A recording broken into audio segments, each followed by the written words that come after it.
देखना।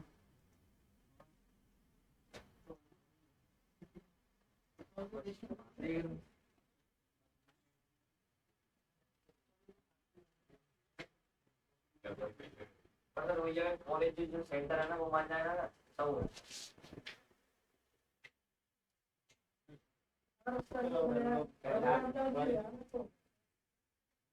एग्जाम मिल लिया है।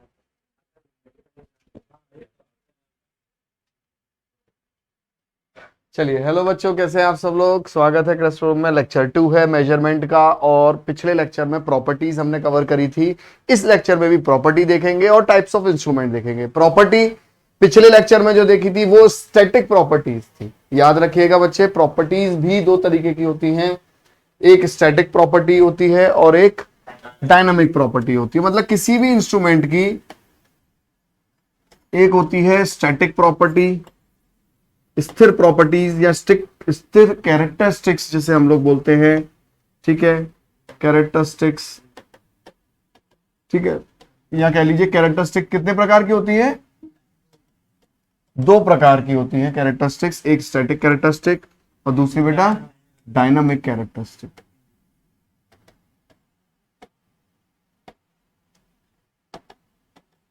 ठीक है, एक दूसरी प्रकार की होती है बेटा डायनामिक कैरेक्टरिस्टिक।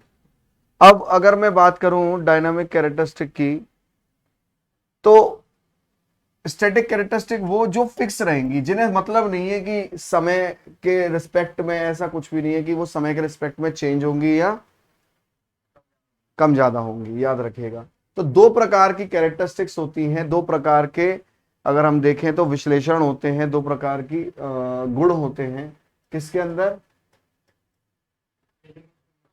किसी भी इंस्ट्रूमेंट के गुण दो प्रकार के होते हैं, एक स्थिर और एक डायनामिक।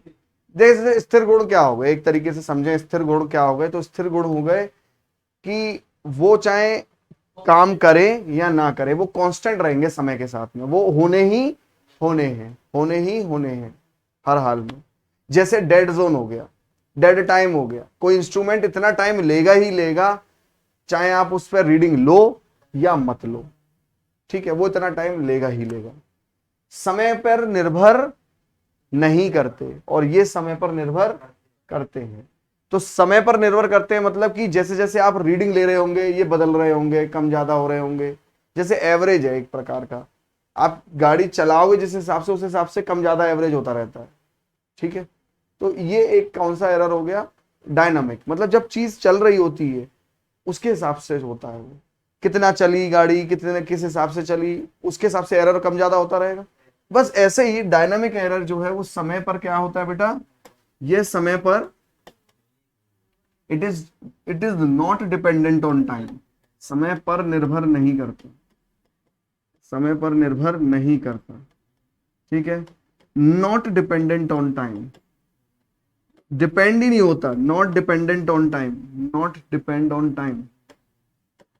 ठीक है, ये टाइम पर डिपेंड ही नहीं करता, नॉट डिपेंड ऑन टाइम, पर ये टाइम पर डिपेंड करता है। अगर मैं डायनामिक कैरेक्टरिस्टिक की बात करूं बच्चे, देखिए ये क्या है, ये समय पर निर्भर करती है। ये कैरेक्टरिस्टिक मींस समय के साथ ये प्रॉपर्टी बदलती रहेगी, ये एरर बदलता रहेगा। इसके साथ में जो भी ये जो प्रॉपर्टीज हैं ये समय के साथ में बदलती रहेंगी। आप ज्यादा यूज कर रहे होगे, हो सकता है ज्यादा हो जाए, है ना, इस तरीके से ये बदलती रहेंगी। हाँ या ना?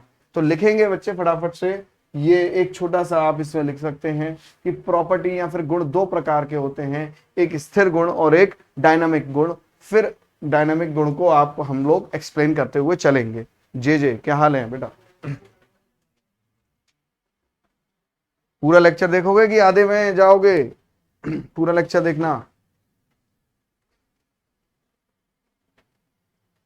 तो कैरेक्टरिस्टिक्स दो प्रकार की होती है। एक छोटा सा बस ये डायग्राम बना लो ऊपर ही, जहां कहां पे बनाएंगे, जाहिर सी बात है बेटा सबसे पहले बनाएंगे ये डायग्राम, हाँ उसी के ऊपर बना दीजिए।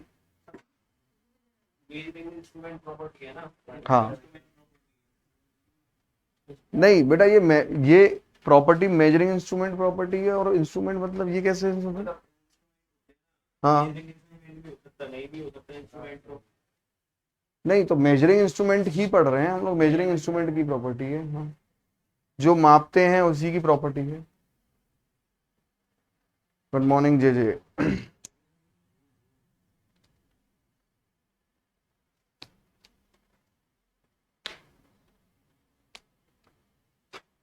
ठीक है, तो ये क्या है, डायनामिक कैरेक्टरिस्टिक अभी हम लोगों ने लिखा हुआ है।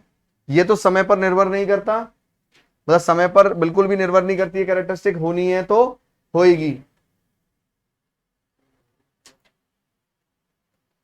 नॉट डिपेंडेंट ऑन टाइम, आप रीडिंग लो या ना लो, अगर उसका जीरो ड्रिफ्ट हो गया है तो वो वहां पे मीटर में दिखाता रहेगा 5 किलो। भाई अगर किसी में जीरो ड्रिफ्ट हो गया है एरर, तो वो 5 किलो दिखाता ही रहेगा। आपको 1 किलो लेना होगा तो वो पक्की बात है, 1 किलो 5 ग्राम, वो 6 किलो देगा वो आपको। सॉरी, 1 किलो का अगर जीरो ड्रिफ्ट है तो 6 किलो वो आपको देगा, क्योंकि उसे मालूम है कि ये तो होना ही होना है एरर, अब चाहे कितनी भी रीडिंग लेंगे हम इससे। समझ पा रहे हो? अब देखिए डायनामिक इंस्ट्रूमेंट के बारे में लिखिए। ये समय पर निर्भर करती है, आप जितनी रीडिंग लोगे, जैसे लेते जाओगे, ज्यादा लोगे रीडिंग, कम लोगे, उससे ये डिपेंड करेगी, समय पर निर्भर करेगी। मतलब मींस समय के साथ ये प्रॉपर्टी बदलती रहेगी, आप इसे कितना यूज करेंगे समय के साथ में ये प्रॉपर्टी बदलती रहेगी। कौन सी होती है? Dynamic characteristic of instrument. Dynamic है, डायनामिक को वैसे भी क्या बोलते हैं? गतिशील। ठीक है, गतिशील। ठीक है, समय के साथ में, वैसे भी डायनामिक को अगर हिंदी करें तो गतिशील एक इसका अनुवाद आता है कि गतिशील मतलब आप कार्यरत रहता है जब इंस्ट्रूमेंट, तब ये एरर देता है। कई प्रकार, 5 प्रकार की कैरेक्टरिस्टिक होती हैं जो डायनामिक कैरेक्टरिस्टिक होती हैं। कल हमने जो करी, पिछले लेक्चर में जो करी, वो बेटा कौन सी थी? स्टैटिक कैरेक्टरिस्टिक थी। आपको अमूमन स्टैटिक कैरेक्टरिस्टिक ही मिलेंगी पेपर में, पर अब थोड़ा सा ट्रेंड बदल गया है, अब थोड़ा सा 1-2 पेपरों में ये दे दी है। देखो याद करो, मैं एक चीज मैं साफ बता रहा हूं कि मुझे कोई एक्स्ट्रा पढ़ाने का शौक नहीं है, मेरा समय ही जाता है एक्स्ट्रा पढ़ाने में। ठीक है, परंतु वो एक्स्ट्रा अब आपके पेपर का नीड है, तो फिर हम पढ़ के चलेंगे। देखिए सीधी सी बात इतनी है क्या भाई?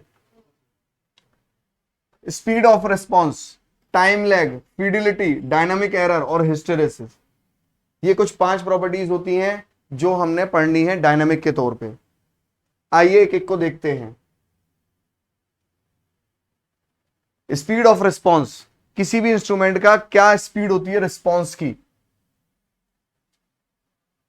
बदलती हुई क्वांटिटी को मापने के लिए कितनी तेजी से कोई इंस्ट्रूमेंट प्रतिक्रिया करता है, उसे स्पीड ऑफ रिस्पॉन्स कहते हैं। जैसे मैंने कोई सवाल पूछा, एक बच्चे ने तुरंत रिस्पॉन्ड किया, एक समय ले रहा है, तो किस स्पीड से बदलते हुए आउटपुट को, मैंने मतलब तुरंत दो तीन क्वेश्चन लगातार पूछ लिए, बताओ 3 + 2 कितने होते हैं, बताओ 5 + 6 कितने होते हैं, बताओ 10 + 15 कितने होते हैं, तो तुरंत तुम कितनी तेजी से रिस्पॉन्ड कर रहे हो। कोई इंस्ट्रूमेंट बदलती हुई क्वांटिटी को कितनी तेजी से रिस्पॉन्स कर रहा है, मतलब किसी इंस्ट्रूमेंट में ही समझ लो बार बार करंट का मान बदलाव चेंज हो रहा है और आपने एक एमीटर लगाया हुआ है, तो वो बार बार कितना बदलते हुए मान को शो कर सकता है, उसे कितनी तेजी से शो कर सकता है, उसे क्या कहेंगे? Speed of response. देखो शब्दों के बाण बहुत चलेंगे, इस कैरेक्टरिस्टिक की जितनी भी डेफिनेशंस हम लोग लिख रहे हैं, कल भी हम लोगों ने लिखी, आज भी शब्दों के बाण बहुत पेने चलेंगे, याद रखिएगा। बहुत थोड़े थोड़े से शब्दों के हेरा फेरी में आपकी डेफिनेशन गलत हो जाएगी, याद रखना। तो कितनी तेजी से बदलते हुए इनपुट, मतलब इनपुट को क्या कर रहे हो आप? बदल रहे हो। आप इस तरीके से समझ लो, मैं एक एग्जांपल दे रहा हूं, जैसे कि सीआरओ होता है, सीआरओ को मैं पहले इलेक्ट्रिकल एग्जांपल दे देता हूं।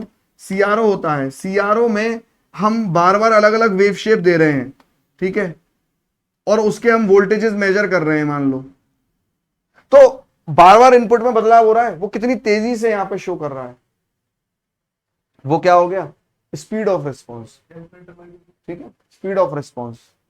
कैलकुलेटर बिल्कुल कह सकते हैं, कैलकुलेटर में कितनी तेजी से आप इनपुट में चेंज कर रहे हो, आउटपुट में वो शो होके दे रहा है। ठीक है कि नहीं? अरे हाँ या ना? ये क्या हो गई बेटा? Speed of response. क्लियर है? जो लोग लाइव हैं बेटा वो भी बता दीजिए। जे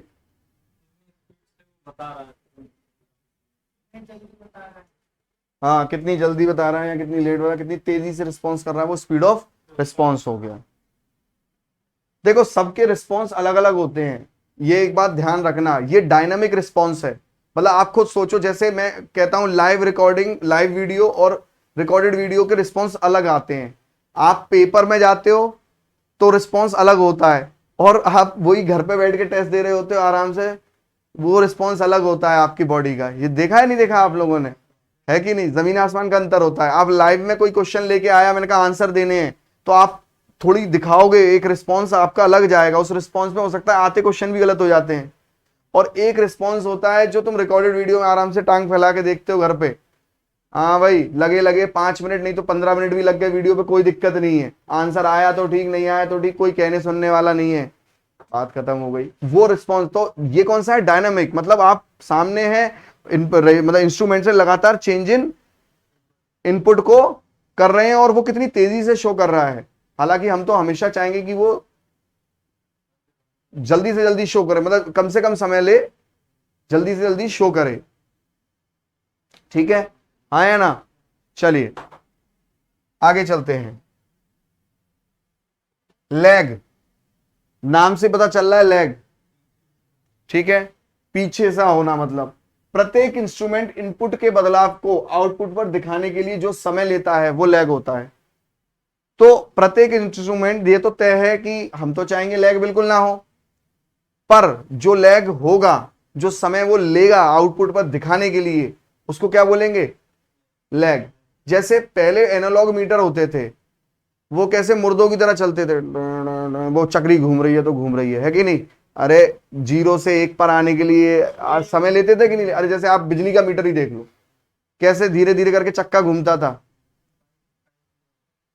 मैं बाइक का एग्जाम्पल जानबूझ के अभी थोड़ा सा अवॉइड कर रहा हूं कि आप कहोगे कि इलेक्ट्रिकल का नहीं दे रहे हो एग्जाम्पल, इसलिए, ठीक है। वो, अरे वो मीटर नहीं देखे एनालॉग वाले, बिजली वाले, जो गोल गोल घूमते हैं उसमें, तो वो धीरे धीरे घूमते थे, और डिजिटल में तुरंत हो जाता है, 1 2 3 4 5 हो जाता है तुरंत की तुरंत। तो ये इसीलिए हमने डिजिटल मीटर्स पे आए कि नहीं आए, कि तुरंत क्या वो बता देता है, मतलब वो समय नहीं लेता रिस्पॉन्ड करने में, चेंज करने में।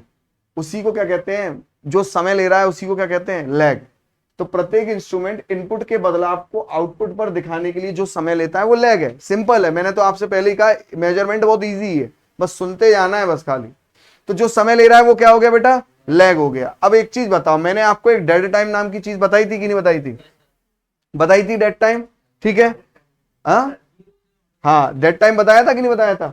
तो डेड टाइम, अब एक बात बताओ, डेड टाइम के बाद ही तो कोई इंस्ट्रूमेंट आउटपुट देता है, तो वो जो डेड टाइम वाला समय है उसे बेटा कहलाया जाता है टाइम लैग। उस समय को क्या कहलाया जाता है? Time lag. यदि इंस्ट्रूमेंट डेड टाइम के बाद प्रतिक्रिया दे, जब उसे इनपुट दिया जाए, उस समय को क्या कहलाया जाता है? Time lag. उस समय को टाइम लैग बोलते हैं। हाँ, ये बात देखिए, इस बच्चे ने बहुत प्यारी कही है कि सर डेड टाइम कह तो रहे हैं, उसको टाइम लैग कहने की क्या जरूरत है? तो टाइम लैग मतलब हम अलग से उसका नाम दे रहे हैं कि देखो डेड टाइम तो वो समय हो गया, पर टाइम लैग का मतलब है इस इंस्ट्रूमेंट में टाइम लैग है, मतलब ये डेड टाइम के बाद में दे रहा है वो। और वो इसीलिए कहना जरूरी है क्योंकि 2 टर्म आए हैं लैग के अंदर, एक टाइम लैग और एक रिटार्डेशन लैग। क्यों कहने की जरूरत है? इस बच्चे ने बहुत प्यारी बात पूछी है, ठीक है।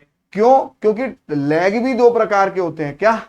लैग भी 2 प्रकार के होते हैं। एक लैग होता है कि वो डेड टाइम तक समय ना ले, तुरंत ही क्या दे दे, जैसी इनपुट में बदलाव हुआ, 1 एम्पियर से जैसी 2 एम्पियर हुआ, ये आउटपुट में भी 1 एम्पियर से क्या कर दे? 2 एम्पियर कर दे। जैसी तुरंत इनपुट में बदलाव हुआ वो वैसी आउटपुट में शो कर दे, तो उसको हम कहेंगे रिटार्डेशन लैग। क्या कहेंगे? रिटार्डेशन लैग, ठीक है। जब इंस्ट्रूमेंट तुरंत प्रतिक्रिया करता है, जैसे ही इनपुट में कुछ बदलाव हो, उस प्रतिक्रिया को क्या कहते हैं? Retardation lag. आपका वो ये डेड टाइम का वेट नहीं करेगा, ये डेड टाइम का वेट नहीं करेगा बाबूजी, हाँ या ना में कुछ जवाब दो। ये डेड टाइम का वेट नहीं करेगा, पर जब इंस्ट्रूमेंट डेड टाइम का वेट कर ले तो टाइम लैग बोलते हैं। अब देखिए एक चीज दिमाग में, ये प्रॉपर्टीज हैं किसकी? डायनामिक की। मतलब जब आपका इंस्ट्रूमेंट एकदम वर्क कर रहा होता है, तो हो सकता है उसने पहले की 2 यूनिट तो डेड टाइम लेके दे दी। हम ये क्यों ला रहे हैं टर्म? हो सकता है किसी इंस्ट्रूमेंट ने पहली 2 यूनिट तो डेड टाइम लेके दी। मान लो कि उसने 1 एम्पियर को जो यहां पर जब हमने दिया तो उसने 0.01 सेकंड लेके ही रीडिंग दी है। मान लो हमने यहां पर 1 एम्पियर दिया तो 0.01 सेकंड, मान लो 1 एम्पियर जब हमने दिया तो 0.01 सेकंड लिया और उसने क्या शो कर दिया, 1 एम्पियर शो कर दिया। 2 एम्पियर दिया, फिर उसने 0.01 समय लिया और उसने 2 एम्पियर शो कर दिया, मतलब एक डेड टाइम के बाद ही शो किया मान लो। परंतु तीसरी रीडिंग के बाद में अब वो डेड टाइम नहीं ले रहा, अब वो तुरंत ही दे रहा है। हाँ तो नहीं तो बेटा ये इसका ओरिजिनल डेड टाइम है ना, उस इंस्ट्रूमेंट का स्टैटिक कैरेक्टरिस्टिक है ना, फिर वो नहीं ले रहा, फिर वो तुरंत रिस्पॉन्ड कर दे रहा है, फिर वो तुरंत रिस्पॉन्ड कर दे रहा है, तो उसे क्या कहेंगे, रिटार्डेशन लैग। अगर वो डेड टाइम का वेट नहीं करेगा, अगर वो तुरंत रिस्पॉन्ड कर दे, बिगिंस इमीडिएटली, और डेड टाइम का इंतजार करेगा तो कौन सा होगा, टाइम लैग। बहुत प्यारी बात कही, देखिए डेड टाइम से कम समय लेगा तो फिर रिटार्डेशन लैग, और डेड टाइम के बराबर उसके बाद में रिस्पॉन्ड करेगा तो बेटा क्या होगा, टाइम लैग। अब बताइए किसी को आपत्ति, संकट, समस्या, दर्द, तकलीफ, बोलिए।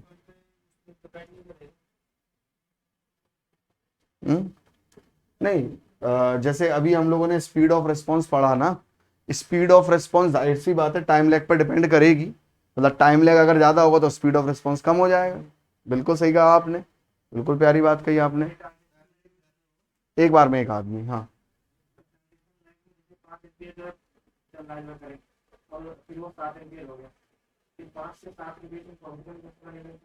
क्या क्या 5 से 7 के बीच में,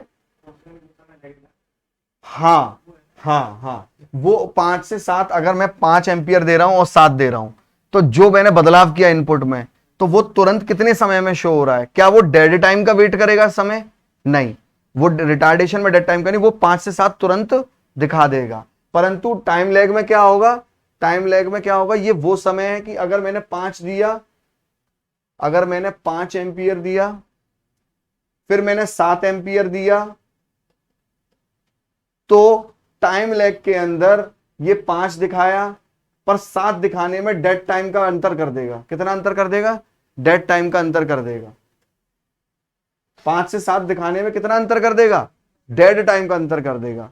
तो 5 तो दिखा दिया उसने डेड टाइम बाद, फिर 7 तुमने किया तो तुरंत नहीं चेंज करके दिखाएगा, डेड टाइम जितना समय लेगा और तब जाके दिखाएगा। चेंज तुरंत नहीं दिखेगा तुम्हें, कितना समय लगेगा, डेड टाइम। डेड टाइम बढ़ाया है कि नहीं बढ़ाया है, बोलो बाबूजी।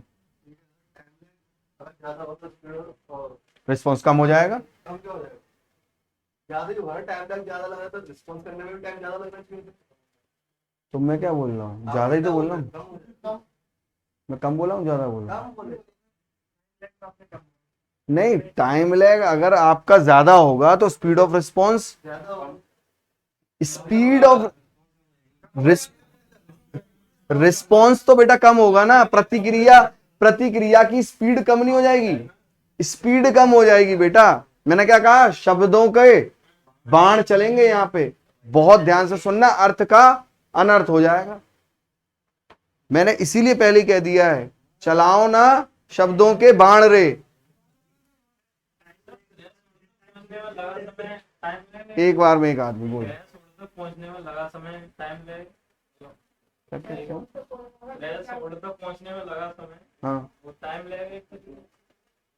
बहुत प्यारी बात, बिल्कुल सही बात, क्योंकि थ्रेशोल्ड तक पहुंचने में जो समय लगता है वो डेड टाइम है। डेड टाइम तो आउटपुट तक है, थ्रेशोल्ड तो एक वैल्यू जहां से वो पुट कर लेगा अपने। सॉरी, हाँ थ्रेशोल्ड वाला वो तो डेड जोन वो था, नहीं वो मेरे को भी भुला दिया, रुक जाओ, कंफ्यूज कर दिया। थ्रेशोल्ड तो वैल्यू थी, डेड टाइम तो वो था जो रीडिंग लेने में ले रहा था, जो रीडिंग लेने में ले रहा था। हाँ नहीं नहीं नहीं नहीं, गलत है, रीडिंग लेने में जो ले रहा था। हाँ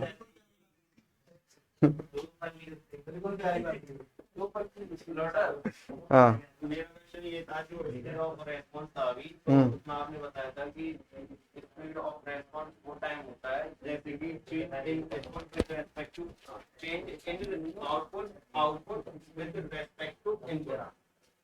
काय में ये किसने बताया है, स्पीड ऑफ रेस्पॉन्स में आपने एक स्टेटमेंट बताया कि एक सेकंड रुक जाओ भाई, ये लड़का कुछ कह रहा है, इसकी भी सुन लो बेटा। आउटपुट में कितना चेंज हो रहा है इनपुट के रेस्पेक्ट।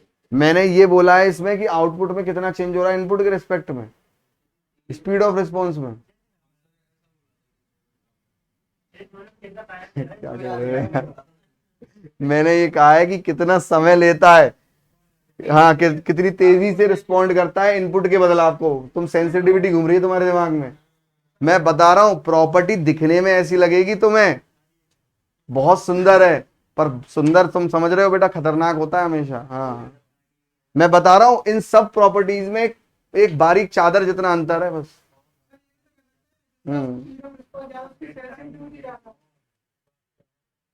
अब रुक जाओ, आपस में ज्यादा एक दूसरे को कंफ्यूज मत करो, पहले इधर सुन लो। स्पीड ऑफ रिस्पॉन्स को तुम तो कुछ भी मनगढ़ंत कहानियां बना रहे हो यार, समझ रहे हो? स्पीड ऑफ रिस्पॉन्स क्या है? कितनी बदलते हुए इनपुट को कितनी तेजी से दिखा रहा है, कितनी तेजी से पकड़ रहा है। अब एक चीज देखो, जैसे कैमरे वगैरह होते हैं, इनमें ये चीज बहुत ज्यादा लागू होती है कि बदलते हुए इनपुट को कितनी तेजी से वो कैप्चर कर रहा है, मतलब आउटपुट मतलब कैप्चर करना।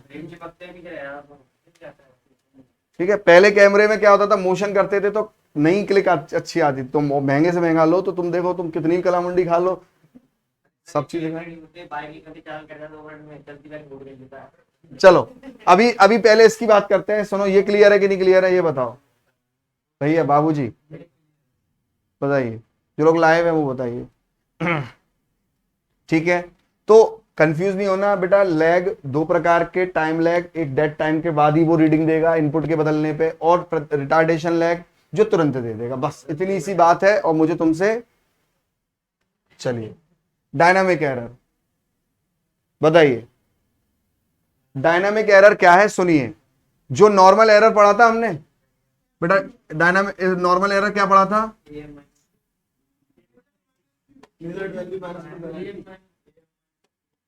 AM माइनस AT, ठीक है, measured value minus true value, ये भी यही है, ये भी यही है, बस अंतर इतना है कि यहां पे मेजर्ड वैल्यू समय के साथ में बदल रही होगी और यहां पर भी मेजर्ड वैल्यू समय के साथ में बदल रही होगी, ट्रू वैल्यू, टाइम चेंज।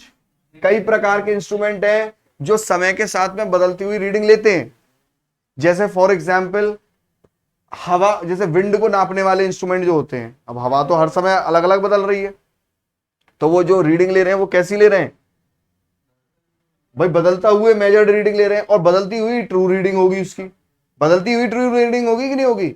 अब जैसे स्टैटिक रीडिंग किसकी हुई, जैसे कोई मोटर चल रही है 1500 RPM पे, तो वो भाई वो चल रही है तो वो चली रही है, वो क्या एकदम से 1500-1400 ऐसे हो रही है क्या कोई मोटर? क्या मोटर ऐसे होती रहती है क्या 15 से 1400-1300? पर हाँ कुछ रीडिंग ऐसी होती है जो डायनामिक होती है। जैसे आप फ्रीक्वेंसी वेरी करो, RLC सर्किट को समझो, RLC सर्किट में मैंने बताया है फ्रीक्वेंसी वेरी करो जो सप्लाई दे रहे हो, तो बेटा यहाँ पे करंट जो बह रहा है वो वेरी करेगा कि नहीं करेगा? तब आप उसे मेजर करोगे तो वो बदलता हुआ करंट होगा कि नहीं होगा? तब आप मेजर करोगे तो वो उसकी ट्रू वैल्यू भी अलग होगी बदलती हुई, तो उस समय जो एरर आएगा कुछ नहीं है, ये भी डिफरेंस है किसके बीच में, देखो it is the difference between, minus है ये, डिफरेंस है किसके, true value of the quantity changing with the time, with the value indicates by the measuring system changing with time. मतलब ये वही कहना चाह रहा है AM, ठीक है, क्या कहना चाह रहा है AM, बस दोनों बदलते हुए हो तब क्या एरर आएगा उसे क्या कहेंगे, डायनेमिक एरर। हाँ या ना बादल, क्या कह रहे हो, ऊपर से आ रहा है?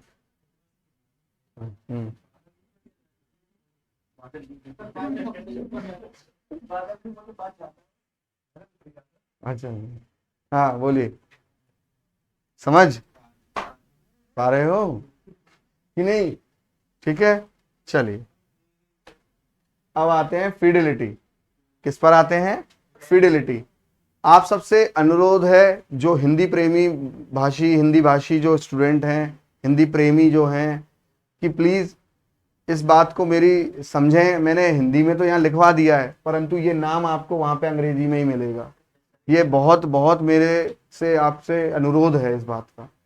ये कृपया ना समझें कि सर को फिडिलिटी की हिंदी नहीं आती, वो एक अलग बात है कि सर को आती है कि नहीं आती, वो बाद में डिस्कस कर लेंगे परंतु पेपर में फिडिलिटी को फिडिलिटी ही लिखेगा भाई, ये प्रॉपर्टी है, ठीक है। हिंदी में भी वो लिखा हिंदी में होगा, पर वो क्या लिखा होगा, फिडिलिटी ही लिखा होगा, ठीक है। तो अपनी बुद्धि ज्यादा ना चलाएं कि इसकी हिंदी खोज ली हमने, सर को नहीं मालूम थी, हो सकता है तुमने खोज ली होगी, पर आप बेटा ध्यान से, मैं बार बार इस चीज को कह रहा हूं, ये ऐसी की ऐसी ही लिखी मिलेगी, क्योंकि मैं जानता हूं बहुत लोगों को, जो लोग बेफिजूल में विचलित होते हैं और फिर पेपर में परेशान होके आते हैं कि अरे सर ये तो क्या था समझ नहीं आया करके, ठीक है। चलिए, हाँ बल, हाँ चलिए आइए इधर देखिए, सुनेंगे, सुन रहा है ना तू, देखो, इंस्ट्रूमेंट की वह काबिलियत जिसके अनुसार वह 0 एरर दे अपने आउटपुट पर यदि इनपुट बदलता हुआ दिया जाए तो, मतलब 7 खून माफ, मतलब सारे एरर माफ, बिल्कुल एरर 0 दे दे, कब, जब इनपुट में बदलाव हो। मेरी बात समझना, डायनेमिक एरर क्या था, बहुत प्यारी तरीके से ध्यान से सुनना, डायनेमिक एरर क्या था, इनपुट में बदलाव हो रहा है तो आउटपुट में एरर क्या आएगा, AM-80, AM-80, ये डायनामिक एरर की बात बोल रहा हूं बेटा मैं, इसमें ये भी बदलती हुई है, ये भी बदलती हुई है।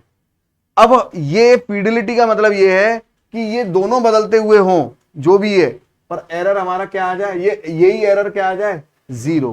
तो जैसी इनपुट में क्वांटिटियां बदल रही होंगी, आउटपुट में एरर क्या आना चाहिए, 0।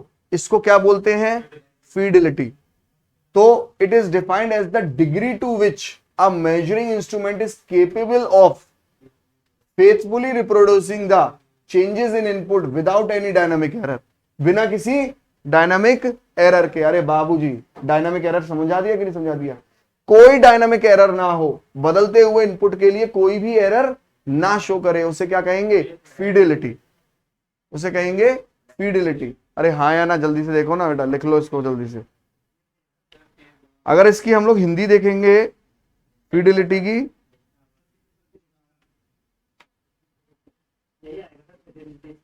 सत्य के प्रति निष्ठावान,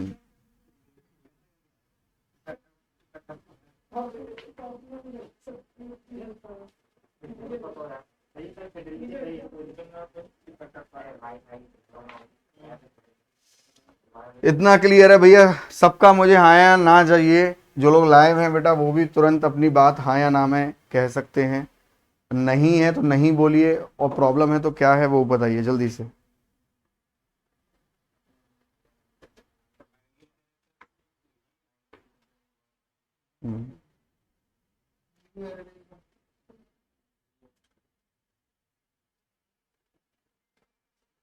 जल्दी से बेटा हाँ या ना करिए।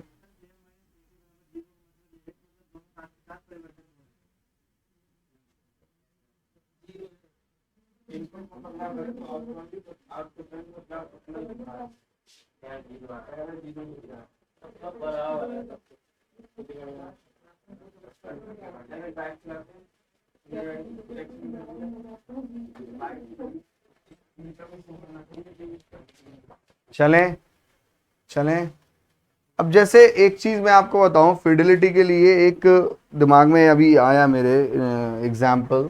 देखो ये डायनामिक एरर इंपॉर्टेंट है, ऐसी बात नहीं है। जैसे मैं अभी थोड़ी देर के लिए एक एग्जांपल देता हूँ, कार का वो जो एयर बैग होता है, पता है आप वो कब खुलता है, जब बोनट से गाड़ी लगती है, जब बोनट से गाड़ी लगती है, ठीक है, तभी खुलता है। पहले पता है क्या होता था, लोग आगे वाला वो आगे वाला गार्ड लगा लेते थे, मतलब गाड़ी किसी से टच ना हो, तो उस केस में क्या होता था, जो प्रेशर है वो एब्जॉर्ब हो जाता था। अब होता क्या था कि इसीलिए वो मना कर दिया गया सुप्रीम कोर्ट के द्वारा कि कोई आगे का गार्ड नहीं लगाएगा, क्योंकि बहुत केसेस में एयर बैग खुले ही नहीं। अरे यार आगे गाड़ी का है यार, गार्ड होता है, ठीक है, ये आगे गार्ड नहीं लगा देते थे पहले वो, है हाँ, एक गार्ड जैसा। तो अब होता क्या था, ध्यान से सुनिए, अरे सुन नहीं रहे हो, होता क्या था, तो ये सुप्रीम कोर्ट ने मना कर दिया। तो कहने का मतलब ये क्यों मना कर दिया, कुल मिला के देखो, गाड़ी जब चल रही होती है और उस समय जैसी बोनट से गाड़ी किसी से टकराती है, तो वो ये डायनामिक कंडीशन ही तो है।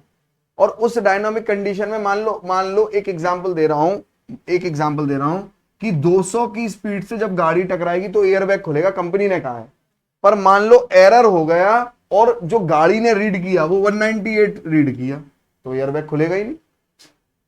तो कितना बड़ा रोल है एरर का कि नहीं है? समझिए मेरी बात को। गाड़ी ने एरर कर दिया और बोनट ने रिस्पॉन्ड किया अंदर जाके कि वो 198 स्पीड पे लगा है, परंतु खुलना था फिर वो 200 पे। तो फिर क्या होगा? एयरबैग खुलेगा नहीं। और अरे वो एग्जाम्पल है यार, चलो। तो तुम क्या 200 पे चलाओगे क्या?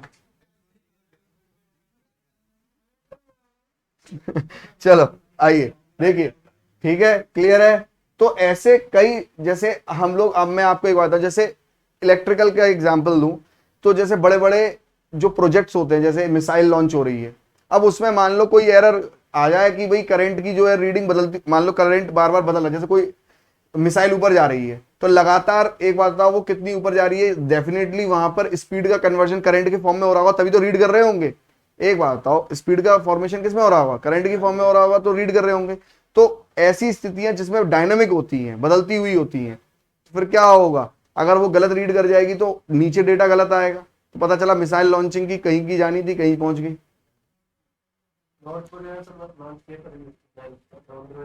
इस पे भी बात करेंगे कभी। चलो, ये फिडिलिटी क्लियर है बाबूजी? बाबूजी फिडिलिटी। चलिए आगे चलते हैं। वैसे इसका हिंदी मतलब क्या है? निष्ठावान, सत्यवान है। रहने दो तुम। चलो चलिए लिखिए आगे। हिस्टेरेसिस, ये भी एक डायनामिक एरर है।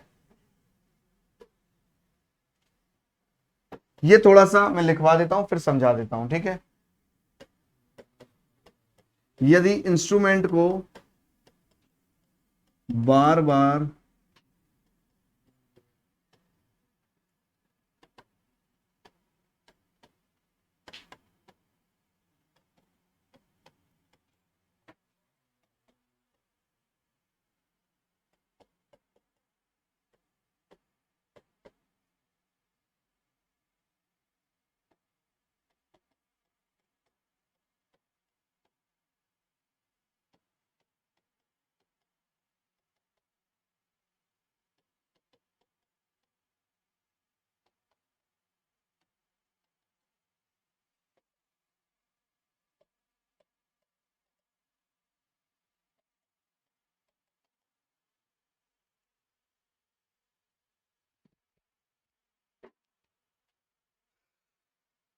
नरेंद्र लेट कैसे हो बेटा?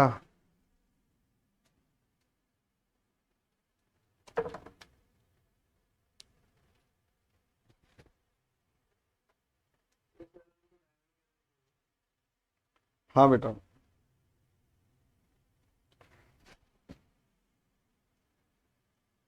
वैसे क्लियर हो रहा होगा बहुत हद तक कि किसी भी इंस्ट्रूमेंट को बार बार हम लोड अनलोड, मतलब कि उसे बार बार लगाते हैं कनेक्शन में, फिर हटाते हैं, लगाते हैं कनेक्शन में, हटाते हैं, और जब बार बार लोड अनलोड जैसी स्थिति आती है और उस पर वो जो एरर देता है अपने आउटपुट पे, उस एरर को क्या कहेंगे? Hysteresis error. समझ में आया पॉइंट? मतलब मान लो कोई एमीटर है, ठीक है, वो लगाया हुआ है आपने आरएलसी सर्किट में, आप सर्किट को बार बार ऑन ऑफ कर रहे हो। कई डिवाइसेस ऐसी होती हैं जो बार बार ऑन ऑफ करने वाली होती हैं, जैसे खासकर मेडिकल इंस्ट्रूमेंट में कई डिवाइसेस होती हैं, इंडस्ट्री में कई डिवाइसेस ऐसी होती हैं जो भाई बार बार ऑन हो रहा है, ऑफ हो रहा है इंस्ट्रूमेंट, तो उस पर रीडिंग दिखाना होती है कि नहीं होती है?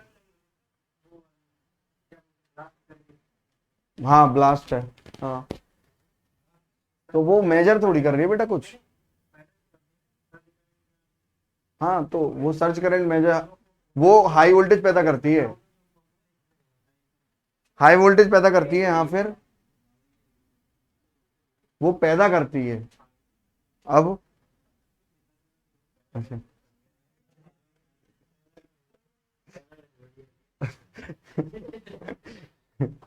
चलो, तो हिस्टेरेसिस बेटा एरर क्या होता है? जैसे इंडस्ट्री में कई इंस्ट्रूमेंट ऐसे होते हैं, जैसे सिलाई मशीन ले लो, ठीक है, जो ऑटोमेटिक सिलाई मशीन होती है वो क्या होती है, बार बार चालू बार बार बंद, बार बार चालू बार बार बंद होती है। ठीक है, अब मान लो उसमें कोई एमीटर लगा हुआ है करंट को रीड करने का। ठीक है, तो क्या होगा, और बार बार करंट जाएगा बंद होगा, करंट जाएगा बंद होगा। ऐसी स्थिति में मतलब लोड अनलोड वाली स्थिति में, ऐसी स्थिति में अगर वो एरर दे, मतलब बार बार चालू बार बार बंद, बार बार चालू बार बार बंद, उसके बाद वो जो एरर देती है उस एरर को क्या कहते हैं, हिस्टेरेसिस एरर कहते हैं। दोबारा से देख लो, यदि इंस्ट्रूमेंट को बार बार लोड अनलोड का मतलब वही है कि चालू बंद किया जाए, उस पर मतलब रीडिंग मतलब बार बार, जैसे एमीटर लगा हुआ है, अब करंट फ्लो कर रहा है फिर नहीं कर रहा, कर रहा है नहीं कर रहा, कर रहा है नहीं कर रहा। ठीक है, ऐसी कई सिचुएशन होती है, इंडस्ट्री में भी होती है, मेडिकल में भी होती है। ठीक है, मेडिकल एरिया में जो डिवाइसेस यूज होती है उनमें भी ये कई सिचुएशंस होती हैं। ऐसा थोड़ी है कि ऑपरेशन कर रहे हैं तो मशीन चलती ही रहेगी अब उस आदमी पे, रुकोगे तो है कि नहीं, आदमी आया ऑपरेशन में तो उसके पैसे वसूल, वो कहेगा नहीं मेरे को पैसे वसूलने, ये चलता रह जाना चाहिए औजार, ये औजार रुकना नहीं चाहिए है, ऐसा तो होगा नहीं। तो वो बार बार बंद बार बार चालू करेंगे कि नहीं करेंगे। और अगर मान लो वहीं पे वो देख रहे हो कि ऐसा करने पे क्या रीडिंग आ रही है, मान लो हल्की हड्डी काटी तो क्या रीडिंग आ रही है, हल्की स्किन काटी तो क्या अरे रीडिंग नहीं आती रहती है यार, कि क्या रिस्पॉन्ड कर रहे हैं, क्या रिस्पॉन्ड कर रहे हैं। तो बार बार चालू बंद लोड अनलोड करने पे क्या रिस्पॉन्ड में चेंज आ रहा है, वो सब क्या होती है, उसकी वजह से जो एरर आए, उसकी वजह से जो एरर आए उसे क्या कहेंगे, हिस्टेरेसिस, है ना। बार बार चालू बंद करना पड़ता है कि मतलब आदमी कहेगा हाँ चलाते रहो। बेटा लोड अनलोड का मतलब हो गया इनपुट देना नहीं देना, देना नहीं। तुम अरे चेंज हो रहा है, बट चेंज की भी एक तरीका है ना, हटाना बिल्कुल हटाना। एक बात सुनिए, देखिए इस बच्चे ने बहुत प्यारी बात पूछी है। इस बच्चे ने देखिए, चेंज होने का मतलब हो गया 5 से 7 हो गया, 5 से 7 से 10 हो गया, ये लोड अनलोड हो गया बेटा बिल्कुल। अरे ऑन ऑफ हो रहा है, मतलब कि 5 पे पहुंच गया, फिर अब हमने बंद कर दिया छोड़ो, फिर अब दोबारा चालू किया तो 8 पे पहुंच गया, ऐसे ये बटन जो है। हाँ ठीक है, बार बार लोड अनलोड किया जाए तब आउटपुट पर एरर आता है, उसे क्या कहते हैं, हिस्टेरेसिस एरर कहते हैं। चलो हाँ, एक्चुअली ये हिस्टेरेसिस, एक बार बताऊं, मैं आपको बता दूं, एक्चुअली ये जो हिस्टेरेसिस एरर है ना, ये थोड़ा सा मैग्नेटिक प्रॉपर्टीज की वजह से आता है।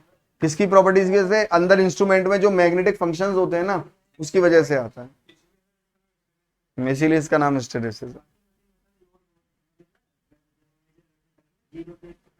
चलें आगे। अब क्या है कि ये तो बहुत सारे एग्जाम्पल रहेंगे, अब चलते हैं आगे, है ना। किसी एक एग्जाम्पल को, किसी एक दो एग्जाम्पल को बेटा फिक्स मान लो, बहुत ऐसे तो फिर कभी स्थितियां खत्म नहीं होंगी। आइए प्लीज बेटा यहां पर देख लीजिए, ये डायनामिक एरर हम लोगों ने बेटा अभी क्या कर लिए, खत्म कर लिए। ये डायनामिक एरर थे। नहीं, अब देखिए ये बहुत अच्छी बात पूछी कि क्या सर ये सारे एरर हर इंस्ट्रूमेंट में होंगे। अरे हम तो कह रहे हैं कि ये बीमारियां हैं बेटा, क्या हर इंसान में होती हैं? हो सकता है किसी में फिडिलिटी हो पर बाकी की ना हो सकता है किसी में डायनामिक एरर हो बाकी की में ना हो। हाँ, जहां मैग्नेटिक प्रॉपर्टी होंगी हिस्टेरेसिस का प्रेजेंस थोड़ा वहीं पे होता है, ये बात बिल्कुल है। और ये भी एक अच्छी बात है कि स्टैटिक एरर और डायनामिक एरर, देखो होने को तो एक इंसान में भी सारी बीमारी हो सकती है और होने को जो है हर आदमी में अलग अलग हो सकती है। तो 50 चीजें हैं, मतलब ये एरर हैं, सभी इंस्ट्रूमेंट में होंगे इसकी गारंटी नहीं देता, पर हाँ किसी में कुछ हो सकती है किसी में कुछ हो सकती है। हाँ भाई हाँ, बोलो, चले ठीक है, बोल दो ना जरा। चलें, अब आज बहुत प्यारा और राज दुलारा टॉपिक। अब हम थोड़ा सा टाइप्स ऑफ इंस्ट्रूमेंट में क्या कर रहे हैं, कूद रहे हैं। और अभी तक तो हम हर इंस्ट्रूमेंट की प्रॉपर्टी कर रहे थे, ठीक है। अब हम थोड़ा सा और अपने आप को, जो हम अभी तक इतना सारा अभी तक हम इतना सारा इंस्ट्रूमेंट पढ़ रहे थे, अब हम उसको समेट के इलेक्ट्रिकल में घुस जाएंगे कि इलेक्ट्रिकल इंस्ट्रूमेंट ही पढ़ेंगे, हाँ या ना, ठीक है। तो अब हम इतना सारा से इतना सारा हो जाएंगे, ठीक है। अब देखिए बेटा, सारा वो वाली सारा नहीं, इधर देखो बेटा, ठीक है प्लीज। इंस्ट्रूमेंट की अगर हम बात करें, फैमिली, इंस्ट्रूमेंट की फैमिली तो बेटा बहुत बड़ी है। मैकेनिकल इंस्ट्रूमेंट भी एक इंस्ट्रूमेंट होते हैं, अरे मैकेनिकल इंस्ट्रूमेंट भी एक इंस्ट्रूमेंट होते हैं, वजन नापने के वगैरह, स्पीडोमीटर, ठीक है, सुन लीजिए, जैसे स्पीडोमीटर हो गया, ठीक है, वेइंग मशीन हो गया। अब सुनिए, एक्सेट्रा लिख दे रहा हूं क्योंकि ये कहानी तो फिर अंत ही नहीं होगी कभी। अब सुनिए, इलेक्ट्रिकल इंस्ट्रूमेंट, विद्युतीय इंस्ट्रूमेंट, ये तो विद्युत समझ लोगे ना बेटा, इलेक्ट्रिकल, एब्सोल्यूट इनडायरेक्ट और सेकेंडरी डायरेक्ट। इलेक्ट्रिकल इंस्ट्रूमेंट दो प्रकार के होते हैं, एब्सोल्यूट और सेकेंडरी। और तीसरा इक्विपमेंट है इलेक्ट्रॉनिक इक्विपमेंट। आगे जाके जैसे इलेक्ट्रॉनिक इक्विपमेंट में हम सीआरओ पढ़ने वाले हैं। देखो सारे इलेक्ट्रॉनिक इक्विपमेंट तो हमें नहीं पढ़ना है, मैं आपको बता दूं, ठीक है। Analogue to digital converter, digital to analogue converter, ये सब बेटा कौन से होते हैं, इलेक्ट्रॉनिक इंस्ट्रूमेंट्स होते हैं यहाँ, ठीक है। सीआरओ इलेक्ट्रॉनिक इंस्ट्रूमेंट होता है, सीआरओ तो सबको पढ़ना है। ये इलेक्ट्रॉनिक इक्विपमेंट्स पिक्चर में अब आ गए हैं और ये बहुत बहुत बहुत बहुत एक्यूरेट होते हैं। जो हमारे इलेक्ट्रिकल इंस्ट्रूमेंट है और मैकेनिकल इंस्ट्रूमेंट है उनसे कहीं एक्यूरेट होते हैं और कहीं ज्यादा एक्यूरेसी के साथ साथ फास्ट होते हैं। कौन से, इलेक्ट्रॉनिक इक्विपमेंट। अब बात कर लेते हैं इलेक्ट्रिकल की, क्योंकि हमारे तो अपनी इलेक्ट्रिकल की कहानी जाननी है, ठीक है। इलेक्ट्रिकल इंस्ट्रूमेंट दो प्रकार के होते हैं, एब्सोल्यूट और सेकेंडरी। मैं कुछ, मेरे हालात ऐसे हैं, मैं कुछ कर नहीं सकता बेटा, इसका नाम एब्सोल्यूट है तो एब्सोल्यूट ही मिलेगा आपको, चाहे कितने भी पेपर में देख लेना। मेरे हालात ऐसे हैं कि मैं कुछ कर नहीं सकता। हाँ, ये देखिए इस बच्चे ने बहुत प्यारी बात कही है कि सर मतलब समझा दो फिर हम समझ जाएंगे। यही बेटा एटीट्यूड रखना है सबको। अब सुनिए, एब्सोल्यूट इनडायरेक्ट, ठीक है। एब्सोल्यूट इनडायरेक्ट, एब्सोल्यूट क्या होते हैं हम बेटा चर्चा करेंगे, ये चर्चा का विषय है, यही तो पढ़ना है हमें यही पढ़ना है पूरे मेजरमेंट में, तो घबराइए मत और दिल थाम के बैठिए। सेकेंडरी इंस्ट्रूमेंट या फिर सेकेंडरी डायरेक्ट इंस्ट्रूमेंट, ठीक है, ये एक प्रकार के इंस्ट्रूमेंट होते हैं। एब्सोल्यूट इंस्ट्रूमेंट की कहानी यही खत्म हो जाती है क्योंकि ये हम अफोर्ड ही नहीं कर सकते, ये बहुत उच्च लेवल के इंस्ट्रूमेंट होते हैं। हाँ, टेंजेंट गैल्वेनोमीटर वगैरह ये हम अफोर्ड ही नहीं कर सकते, ये मतलब बहुत ही उच्च स्तरीय के, हाईली हाईली एक्यूरेट। अब सुनिएगा ध्यान से बेटा, बाबूजी, बेटा बेटा सुन लो थोड़ा देर। ये कौन से इंस्ट्रूमेंट होते हैं, हाईली एक्यूरेट। जैसे मैं आपको एक बताऊं, आपने देखा होगा BIS एक संस्था है, ब्यूरो ऑफ इंडियन स्टैंडर्ड, ठीक है, जो नेशनल लेवल पे मापक यंत्रों को देखरेख करती है, स्टैंडर्डाइज करती है। जैसे हम कहते हैं कि साहब मीटर कहां से खरीद के लेके आए, BIS मार्क का मीटर है भाई साहब, ऐसे कोई उंगली नहीं उठा देगा इस बात पे, ठीक है ना। तो जैसे ISI मार्क बेटा वो उसमें होती है, वो सब पे लगता है ISI मार्क, ठीक है। अब ध्यान से समझ लेना, जैसे BIS संस्था है, ब्यूरो ऑफ इंडियन स्टैंडर्ड, जितने भी, जैसे आपने कल को फैक्ट्री खोलने की सोची कि मैं साहब मीटर बनाने की फैक्ट्री खोलूंगा, तो आपको ऐसी संस्थाओं से मान्यता प्राप्त करनी पड़ेगी, और वो जब आपको मान्यता देने आएंगी तो वो वहां इंस्पेक्शन करेंगी, आपके स्टैंडर्डाइजेशन आप कैसे करते हो कैलिब्रेट करेंगी, देखेंगी कि उनके मीटर से क्या तुम्हारा मीटर बैठ रहा है कि नहीं बैठ रहा। हालांकि वो एक अलग बात है कि पीछे की प्रक्रिया में कुछ और भी चलेगा इंस्पेक्शन में, पर सामने तो क्या करेंगे, वो सब इंस्पेक्शन करेंगे कि आपके जो मीटर्स बन रहे हैं वो उस स्टैंडर्ड मीटर से क्या हो, कैलिब्राइज्ड हो। आपको भी उनका स्टैंडर्ड मीटर खरीदना पड़ेगा ताकि आप कह सको कि हाँ हमने इस वाले मीटर से कैलिब्रेट किया है, मतलब इसको देख के इससे कैलिब्रेट किया है। जैसे एक सिंपल मैं फुटे का एग्जांपल बताऊं, आपने कहा, इनने कहा कि मैं मान लो इन्होंने कहा कि मैं जो है 10 सेंटीमीटर का स्केल बनाता हूं, तो ये क्या करेंगे, पहले 10 सेंटीमीटर का स्केल स्टैंडर्ड कंपनी से खरीद के लाएंगे, BIS मार्क का। कहां से खरीद के लाएंगे, BIS मार्क का। और इनके जितने भी स्केल होंगे वो पहले ये खांचा बना देंगे, उसका एक खांचा बना देंगे, इतनी इससे मेजर करके इसी साइज से खांचा बना देंगे और खूब दबा के जो है स्केल पैदा करते रहेंगे अपनी इंडस्ट्री में। समझ आ रहे हो।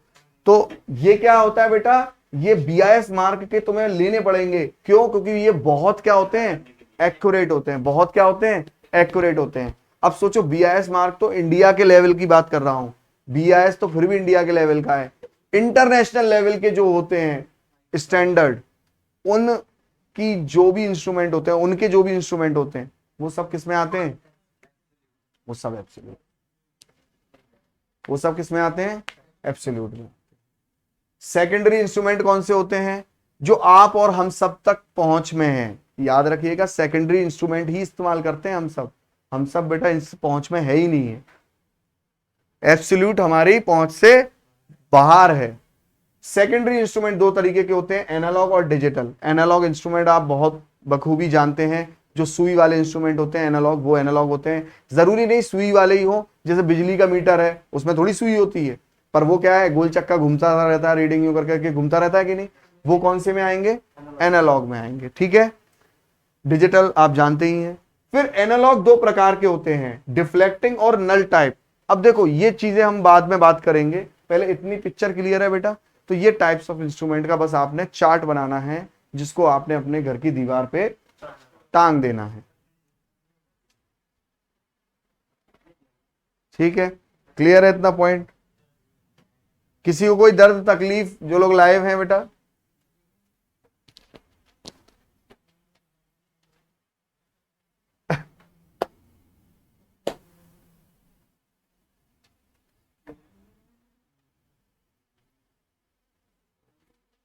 अभी एब्सोल्यूट इंस्ट्रूमेंट वगैरह को बहुत बहुत अच्छे से देखते हुए चलेंगे।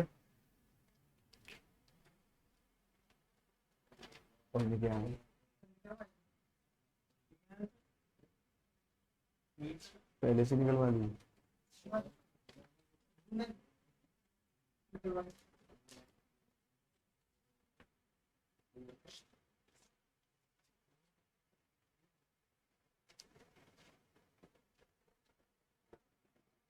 साथ के साथ लिखते जाइए, जो लोग लाइव ले रहे हैं एटलीस्ट साथ के साथ लिखते जाएंगे, तो एक बार दोबारा वीडियो रिवाइंड करके देखेंगे तो आपको क्लियर होती जाएंगी चीजें। ठीक है, तो टाइम आप भी साथ में यूटिलाइज करें। ठीक है, ये नहीं कि सर नहीं लिखवा रहे तो मतलब सर लिखवा रहे हैं तो अब आप सोचो कि बाद में ही लिखूंगा, ऐसा कुछ मत सोचिए, आप लिखते चलिए साथ के साथ।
इसमें लिखने का बहुत है, तो इसीलिए साथ के साथ लिखते जाइएगा। हाँ नरेंद्र बोलिए, बोलिए बेटा।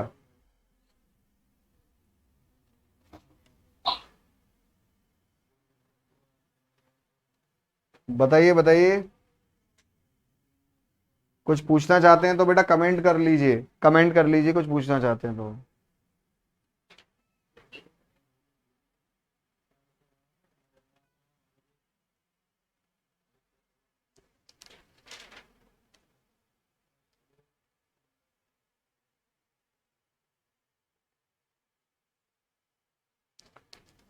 फिर जो ये डिफ्लेक्टिंग टाइप है, ये इंडिकेटिंग इंस्ट्रूमेंट होते हैं, इंटीग्रेटिंग भी होते हैं और रिकॉर्डिंग टाइप भी होते हैं। ठीक है, हाँ इंडिकेटिंग इंस्ट्रूमेंट जो होते हैं, इनको कभी कभी तो वो पेपर में हिंदी दे दिया जाता है नाम, पर फिर भी मैं कहूँगा इनको भी कभी कभी इंग्लिश ही इंडिकेटिंग बोल दिया जाता है पेपर में भी।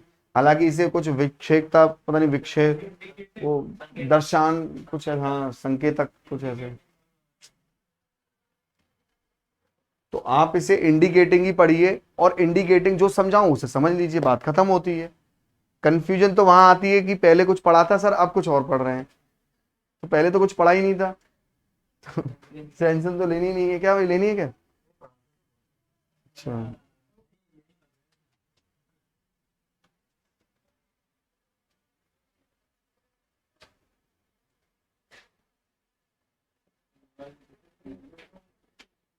चलें आगे। देखिए, मैकेनिकल इंस्ट्रूमेंट, एक बात दिमाग में रखना बेटा, इलेक्ट्रॉनिक इंस्ट्रूमेंट के जो एग्जांपल है ये लिख लो एज इट इज, क्योंकि इसको हम देखेंगे बाद में। मैकेनिकल इंस्ट्रूमेंट हम देखेंगे ही नहीं, क्योंकि हमें नहीं पढ़ना मैकेनिकल इंस्ट्रूमेंट, हमें पढ़ना है इलेक्ट्रिकल इंस्ट्रूमेंट। अब हम उसके पार्ट समझ में आते हैं, ठीक है। तो इलेक्ट्रिकल इंस्ट्रूमेंट दो प्रकार के होते हैं, एब्सोल्यूट और सेकेंडरी टाइप इंस्ट्रूमेंट। आइए अब हम इनके पार्ट देखते हैं। चल दें आगे। चलिए, अब मैं पहले एक बार सब चीजें समझा देता हूं, फिर हम लोग इकट्ठा एक साथ लिखेंगे, ठीक है बाबूजी। देखिए, ये सब कुछ बेटा लिख के ही लेके आया हूं आप लोगों के लिए। एब्सोल्यूट इंस्ट्रूमेंट, ध्यान से सुन लो बेटा एक बार। एब्सोल्यूट इंस्ट्रूमेंट कौन से इंस्ट्रूमेंट होते हैं? देखिए, एब्सोल्यूट इंस्ट्रूमेंट कौन से इंस्ट्रूमेंट होते हैं?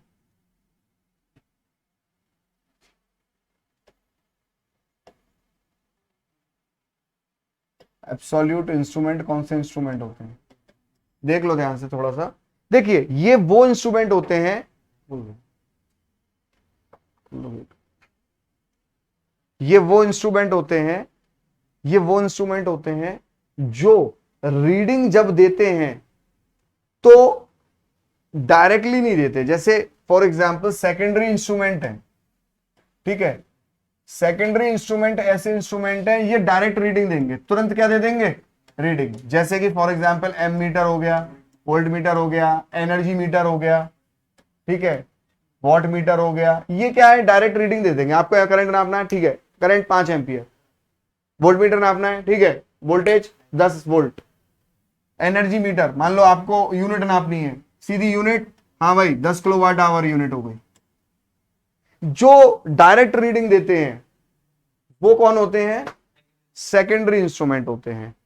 पर जो इनडायरेक्ट रीडिंग देते हैं, जैसे करंट नापा तो 5K कांस्टेंट के टर्म्स में वैल्यू नाप के देंगे। अब तुम के को निकालोगे नहीं जब तक आंसर आएगा नहीं है ना। और ये क्या होगा? ये होगा, बहुत प्यारी बात कही इस बच्चे ने, मीटर का कांस्टेंट, मीटर का नियतांक जिसे हिंदी में बोले। क्या बेटा? मीटर का नियतांक। ये मीटर का नियतांक है, ये मीटर का क्या होगा? नियतांक है। तो जो मीटर का नियतांक है वो तुम्हें पता होगा तो तुम्हारी एक्चुअल वैल्यू निकलेगी। डायरेक्ट दी क्या इसने? नहीं। ऐसे होते हैं हमारे एब्सोल्यूट इंस्ट्रूमेंट। सबसे इंपॉर्टेंट इनका एग्जाम्पल याद रखिएगा बेटा, यहां घड़वा के जाइएगा, पेपर में आता ही आता है एग्जाम्पल। समझ पा रहे हो? ठीक है। अब सुनिए, दोज इंस्ट्रूमेंट अभी मैं लिखवाऊंगा हिंदी में भी, तो घबराइएगा मत, हिंदी इंग्लिश पंजाबी सब में लिखवाऊंगा। Those instrument which give value of quantity to be measured, please, जो क्या देता है? वैल्यू देता है क्वांटिटी का। किसके टर्म्स में? Terms of the constant of the instrument. Instrument के कांस्टेंट के टर्म्स में वैल्यू देगा। And its deflection are called absolute instrument. मतलब कुल मिला के वो जो भी रीडिंग देगा वो किसके टर्म्स में होगी बेटा? इंस्ट्रूमेंट के कांस्टेंट के टर्म्स में होगी, डायरेक्ट नहीं होगी। एग्जाम्पल, टेंजेंट गैल्वेनोमीटर, ठीक है, रेलेक करंट बैलेंस। कौन? रेलेक करंट बैलेंस, बहुत इंपॉर्टेंट, बहुत इंपॉर्टेंट, ठीक है। ये ब्रैकेट में लिख लीजिएगा, current is an absolute instrument, ठीक है। तो रेलेक, ये जो है ना आपका रेलेक करंट बैलेंस, टेंजेंट गैल्वेनोमीटर, ये सब करंट वाले इंस्ट्रूमेंट है। तो जो करंट वाले इंस्ट्रूमेंट होते हैं वही क्या होते हैं? मोस्टली एब्सोल्यूट इंस्ट्रूमेंट होते हैं। ये हमारी पहुंच से बाहर है, ये इंस्ट्रूमेंट इतने एक्यूरेट होते हैं ये, ठीक है। They are used only in standard laboratories, standard laboratories में यूज होते हैं एज स्टैंडर्डाइजिंग इंस्ट्रूमेंट। क्या करने के लिए? दूसरों को स्टैंडर्डाइज करने के लिए। जैसे कि एब्सोल्यूट इंस्ट्रूमेंट केवल और केवल BIS में यूज हो रहा होगा, आपके मेरे घर में नहीं। आपके मेरे घर में जो यूज हो रहे हैं वो स्टैंडर्डाइज, वो सेकेंडरी हैं। वो कौन से हैं? Secondary instrument. सूरज, मैं क्लास का वेट किया 7 AM तो सोचा होगी नहीं। अरे क्यों नहीं होगी बेटा, अगर क्लास, ऐसा थोड़ी कि क्लास ही नहीं होगी, क्लास तो होगी, क्यों नहीं होगी बेटा, क्लास तो होती है, रोज होती है क्लास। चलिए, समझ पा रहे हो? ये क्या था? Absolute instrument. अभी हम सब लोग लिखेंगे, पहले सुन लो ध्यान से बेटा जी, सुन लो पहले ध्यान से, हम सब चीज लिखेंगे। एब्सोल्यूट इंस्ट्रूमेंट, सेकेंडरी इंस्ट्रूमेंट मैंने आपको बता दिए। अच्छा, सेकेंडरी इंस्ट्रूमेंट कौन से होते हैं? जो उल्टा कैलिब्रेट किए जाते हैं, किससे? एब्सोल्यूट से कैलिब्रेट किए जाते हैं। जो किससे किए जाते हैं? एब्सोल्यूट से कैलिब्रेट किए जाते हैं, सेकेंडरी इंस्ट्रूमेंट। ठीक है, तो जो हम लोग एवरीडे लाइफ में यूज करते हैं वो कौन से होते हैं? सेकेंडरी। जो एवरीडे लाइफ में यूज करते हैं वो कौन से होते हैं? सेकेंडरी। और ये वो इंस्ट्रूमेंट होते हैं जो डायरेक्टली रीडिंग नापनी है तो दे देंगे, लो ठीक है साहब 1 एम्पियर आ गई। जो डायरेक्ट रीडिंग देते हैं, कुछ घुमाएंगे फिराएंगे नहीं, किसी के संदर्भ में नहीं देंगे रीडिंग, ऐसा नहीं कि किसी मीटर कांस्टेंट को निकालो तब रीडिंग आएगी, नहीं, डायरेक्टली रीडिंग दे देंगे। मैं जैसे जरूरी नहीं कि ये पॉइंटर वाले ही हो, एनर्जी मीटर भी हो सकते हैं। अरे एनर्जी मीटर नहीं होते 1 डिजिट्स वाले, 1 2 3 ऐसे, मान लो किलोवाट आवर है, ठीक है, चक्री सी घूमती है। तो ये क्या है, प्लीज सुन तो लो बेटा, ये क्या है 1 2 3, तो इसमें क्या है, चक्री सी घूमती है। तो दे तो डायरेक्ट रीडिंग ही रहे हैं बस। Those instrument in which electrical quantity being measured is given directly by the deflection of instrument are called secondary instrument. Directly reading किससे दी जाती है? इंस्ट्रूमेंट के डिफ्लेक्शन से। इंस्ट्रूमेंट मतलब चलेगा और रीडिंग डायरेक्टली आ जाएगी खिदमत पेश में। अरे हाँ या ना, समझ पा रहे हो? These instrument are provided with calibrated scale. हाँ, इन इंस्ट्रूमेंट में एक कैलिब्रेटेड स्केल हो सकता है, इसे बोलते हैं कैलिब्रेटेड स्केल। इसको किसको? इसको बोलते हैं कैलिब्रेटेड स्केल। तो सेकेंडरी इंस्ट्रूमेंट में ऐसा हो सकता है कि कैलिब्रेटेड स्केल हो, ऐसा हो सकता है कि कैलिब्रेटेड स्केल हो। अरे हाँ या ना, ठीक है। वही एवरीडे लाइफ में जो यूज हो रहा है वो कौन सा है? सेकेंडरी है, ठीक है, सेकेंडरी है। चलिए चले आगे। हाँ नहीं, अब एब्सोल्यूट इंस्ट्रूमेंट जो है वो बेटा बहुत रिसर्च लेवल पे बनते हैं और बहुत हाई स्टैंडर्डाइज। उससे किससे करते हैं वो तो नहीं, वो तो पैमाना बेटा उन्हीं को मालूम होगा किससे करते हैं, पर वो बहुत, मैं आपको बता दूं, वो बहुत ही हाई लेवल के जो है इंस्ट्रूमेंट्स होते हैं जिनको एब्सोल्यूट से करते हैं। मतलब वो एक तरीके से ऐसे मान के चल लो, प्लीज वो ऐसे मान के चल लो कि एब्सोल्यूट को ही एब्सोल्यूट से करना है, मतलब हाँ रेफरेंस तो, ये बिल्कुल सही बात कही रवि ने कि रेफरेंस तो तुम्हें किसी ना किसी को मानना ही पड़ेगा ना, तुम्हें इस दुनिया में किसी ना किसी को तो सही मानना ही पड़ेगा ना। हाँ जैसे आप सब्जी लेने जाओ तो कभी कभी वो बांट की जगह पत्थर रख लेते हैं ना। अरे म्यूजियम नहीं यार, गली पे मिल जाएंगे तुम्हें यार। अरे तुम इधर सुनो पहले।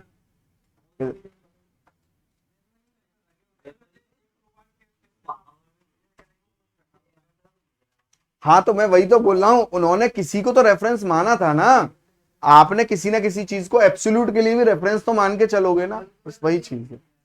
चलिए आइए, बहुत ज्यादा जगह सोचो मत, बहुत ज्यादा मत सोचो, ठीक है, ज्यादा परेशान हो। आइए सुनिए प्लीज, थोड़ी देर 2 मिनट बाद सुन लीजिए। सेकेंडरी इंस्ट्रूमेंट, ये जो सेकेंडरी इंस्ट्रूमेंट है, अब देखो बेटा एब्सोल्यूट तो हमारी पहुंच से बाहर है, हमें मालूम पड़ गया ये तो एक्यूरेट है सबसे ज्यादा, खत्म बात, ये बात वहीं पे खत्म हो जाती है, एब्सोल्यूट की बात वहीं पे खत्म, समाप्त, टाटा बाय बाय, कि भैया ये सबसे एक्यूरेट है, बेस्ट है। अब हम किसको पढ़ रहे हैं? सेकेंडरी को, क्योंकि सेकेंडरी इंस्ट्रूमेंट को कैलिब्रेट किया जाता है एब्सोल्यूट से। पहली चीज मतलब सेकेंडरी को एब्सोल्यूट के द्वारा ही नपाई उसकी सारी वहीं से होती है। सेकेंडरी इंस्ट्रूमेंट डायरेक्टली रीडिंग दे देते हैं। सेकेंडरी इंस्ट्रूमेंट 3 तरीके के इंस्ट्रूमेंट होते हैं, मतलब सेकेंडरी इंस्ट्रूमेंट भी बेटा कितने तरीके के होते हैं? देखो बेटा सेकेंडरी इंस्ट्रूमेंट हमारे देखा जाए तो एनालॉग और डिजिटल हो गया, ठीक है। एनालॉग और डिजिटल अगर हम बात करें तो 2 प्रकार के हो गए, कि भाई एनालॉग के अंदर भी इंस्ट्रूमेंट, एनालॉग भी एक होता है डिफ्लेक्टिंग टाइप और एक होता है नल टाइप। मैं आपको पहले बता देता हूं, एनालॉग भी अगर मैं बात करूं, एनालॉग इंस्ट्रूमेंट कौन से होते हैं? ये देखो, ये कौन सा इंस्ट्रूमेंट है? एनालॉग। ये एनालॉग इंस्ट्रूमेंट है, और एनालॉग इंस्ट्रूमेंट की मैं बात करूं तो ये क्या है? उसका पॉइंटर है ना, और ये क्या है? उसकी स्केल। ये उसका क्या है? स्केल। इसे कैलिब्रेटेड स्केल बोले तो कैसा रहेगा? कैलिब्रेटेड स्केल का मतलब हुआ नपा हुआ स्केल, मतलब कैलिब्रेशन इस पर है, ठीक है। ये कौन सा इंस्ट्रूमेंट हुआ बेटा? एनालॉग। बेटा कौन सा हुआ? एनालॉग। तो इंडिकेटिंग इंस्ट्रूमेंट कौन से प्रकार के इंस्ट्रूमेंट होते हैं? एनालॉग और डिजिटल दोनों हो सकते हैं। अब देखो, हमें डिजिटल तो पढ़ना नहीं है, तो हमारा डिजिटल कहानी हो गई यहां पे खत्म, ठीक है। हम डिजिटल का केवल पता है क्या पढ़ते हैं? लास्ट में अगर हम जब पढ़ते हैं तो थोड़ा बहुत एनालॉग टू डिजिटल पढ़ लेते हैं, वो भी टेक्नीशियन वाले नहीं पढ़ते, वो भी जेई वाले पढ़ते हैं। बस हम पूरा एनालॉग पढ़ लेते हैं और फिर लास्ट में हम एक बात कह देते हैं कि इसमें एनालॉग टू डिजिटल कन्वर्टर लगा दो, बस वो बन गया डिजिटल इंस्ट्रूमेंट। वो क्या बन गया? Digital instrument. तो बस हम जो थोड़ा बहुत पढ़ना होता है वो क्या पढ़ लेते हैं? एनालॉग टू डिजिटल कन्वर्टर पढ़ लेते हैं बस। बाकी फिर वो अपने आप ही क्या बन जाता है? Digital instrument. अब सुनिए ध्यान से, एनालॉग इंस्ट्रूमेंट भी दो प्रकार के होते हैं। डिजिटल का तो चैप्टर ही खत्म हो गया, यहां से डिजिटल का तो सीन ही खत्म हो गया। अरे मुंह से हाना तो बोलो। अब एनालॉग क्या होगा बेटा? एनालॉग दो प्रकार के होते हैं, डिफ्लेक्टिंग टाइप और नल टाइप, ठीक है। अरे नुल नहीं है, नल है। अब सुनिएगा ना, प्लीज सुन लीजिए, आप ही के थोड़ा सा जल्दी बता रहे हैं ना। डिफ्लेक्टिंग टाइप, डिफ्लेक्टिंग टाइप कौन से होते हैं? जो डिफ्लेक्ट करे, जो डिफ्लेक्ट करे, सुई वाले। बहुत प्यारी बात कही। ये कौन से टाइप का है?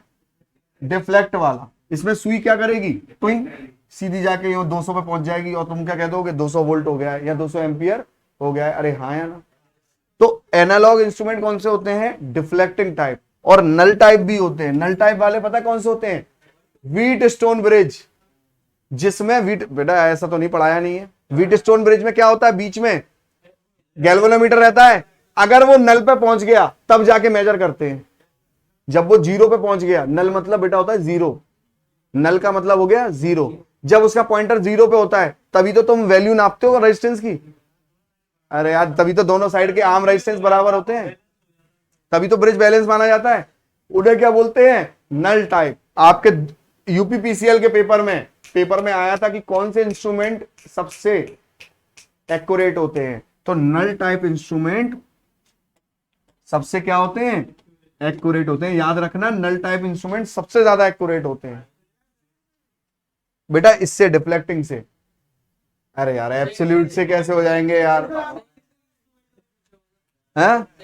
हाँ, सेकेंडरी इंस्ट्रूमेंट में बेटा डिफ्लेक्टिंग और नल टाइप की बात करें तो कौन से एक्यूरेट माने जाएंगे ज्यादा? Null type. नल टाइप वाले कौन से हो गए बेटा? व्हीट स्टोन ब्रिज जैसे हो गया, पोटेंशियोमीटर हो गया, पोटेंशियोमीटर हो गया।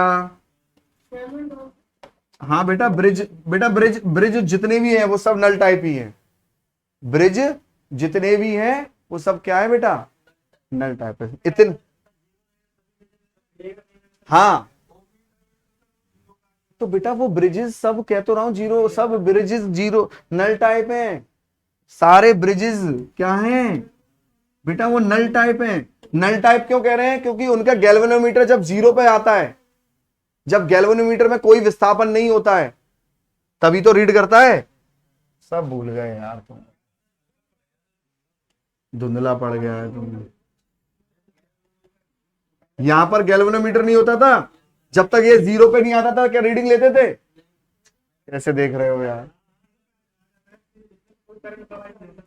हाँ, जब इस पे कोई करंट नहीं बहता है, किसमें? गैल्वेनोमीटर में, तो बेटा गैल्वेनोमीटर में ही तो नहीं बह रहा है, बाकी तो सब जगह बह रहा है। पर बेटा गैल्वेनोमीटर इस बात को तय कर रहा है ना कि अब ये बैलेंस हो चुका है, अब नापना शुरू कर दो। अरे यार, P by Q R by S नहीं करते, और फिर यहां से एक अननोन वैल्यू निकाल लेते हैं रेजिस्टेंस की। अरे रेजिस्टेंस की रेजिस्टेंस की अननोन वैल्यू निकालते हैं कि नहीं निकालते? फिर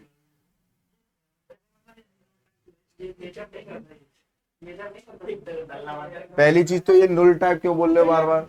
क्यों जबरदस्ती गलत बोल रहे हो? आओ। हाँ भापता है। प्लीज एक मिनट, चीजों को कॉम्प्लेक्स मत करो बेफिजूल में।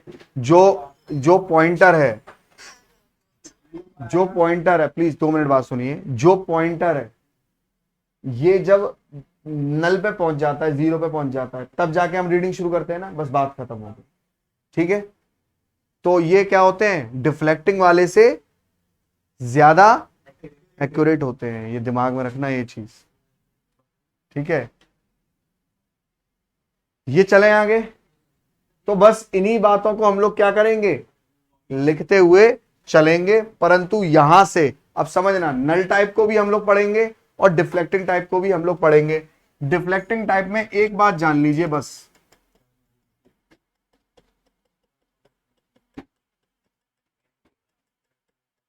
देखिए, और वो क्या है ध्यान से सुनिए।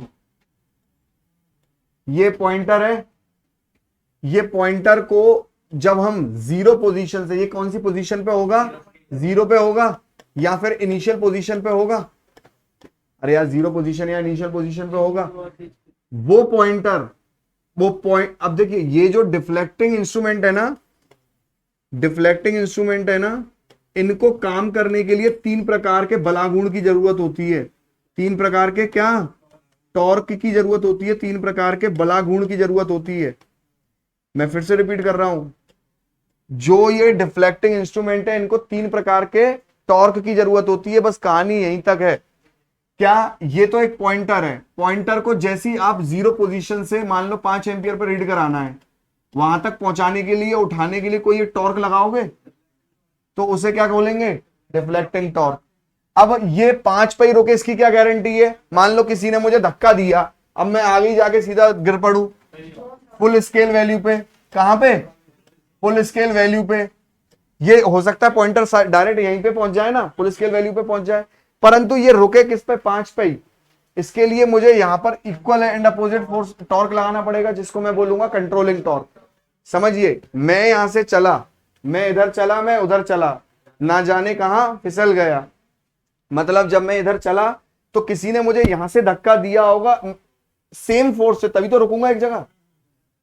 अरे हाँ या ना? तो उस टॉर्क को क्या कहेंगे? Controlling torque. पर अब ये पॉइंटर होता है बेटा हल्का, एल्यूमिनियम का बना होता है। अब कोई भी हल्की चीज को जब आप यूं करके चलाओगे और दूसरी जगह से यहां पर रोकोगे तो ये थोड़ी देर कंपन करेगी नहीं करेगी? ऐसे करके वहां पे है कि नहीं? अरे बोलो ना, ऐसे करेगी कि नहीं करेगी? वहां पे क्या करेगी? कंपन करेगी। वहां पे क्या करेगी?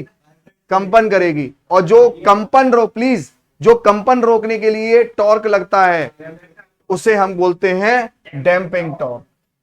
उसे हम बोलते हैं डैम्पिंग टॉर्क।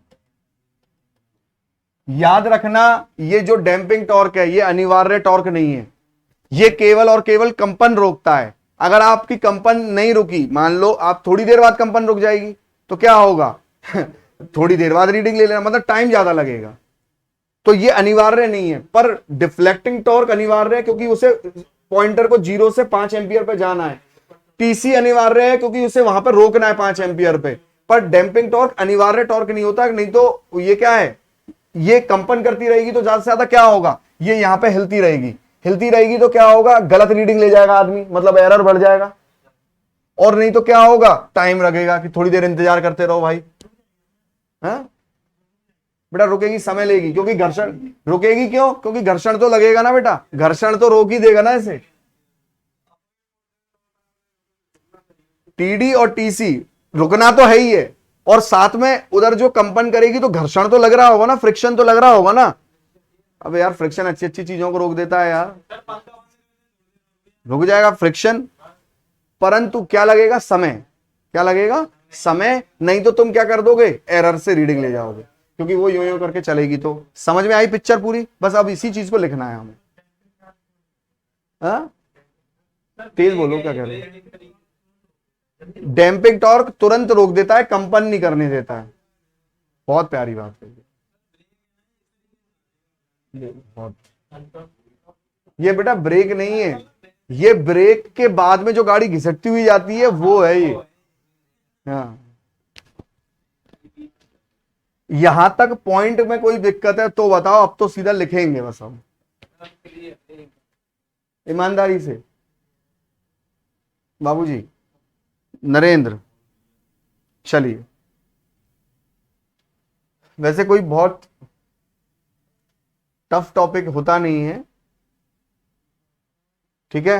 लिखिए भाई एब्सोल्यूट इंस्ट्रूमेंट में, इंग्लिश वाले इंग्लिश में लिखेंगे, हिंदी वाले हिंदी में लिखेंगे।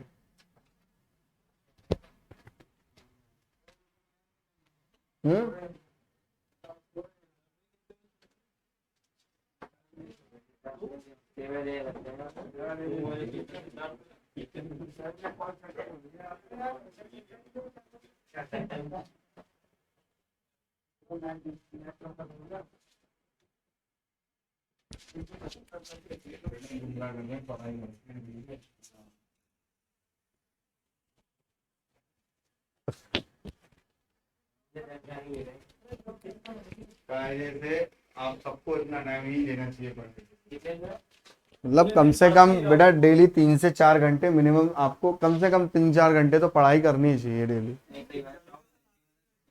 समझे।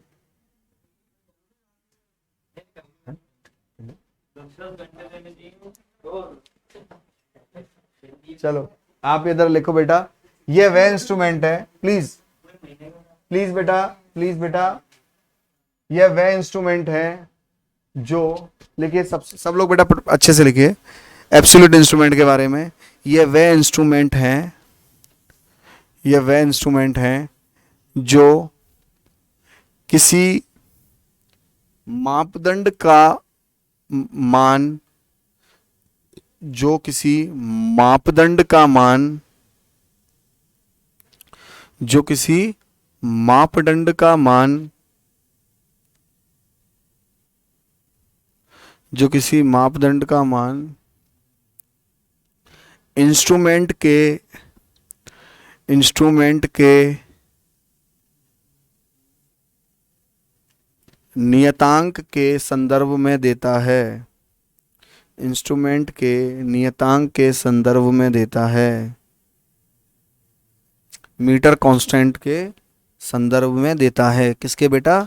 मीटर कांस्टेंट के संदर्भ में देता है। एग्जाम्पल तो आंखों से देख के लिख ही सकते हैं, और स्टैंडर्ड लैब्स में यूज होता है दूसरे इंस्ट्रूमेंट को स्टैंडर्डाइज करने के लिए, ठीक है बेटा। छाप लो।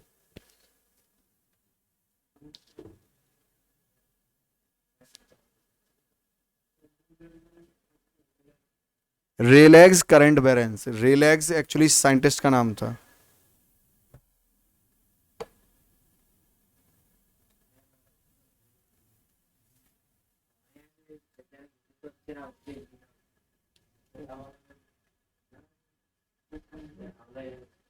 देखिए चले कहीं भी हो तो सभी, पूरे देश का भला रहा है, सभी का भला हो रहा है।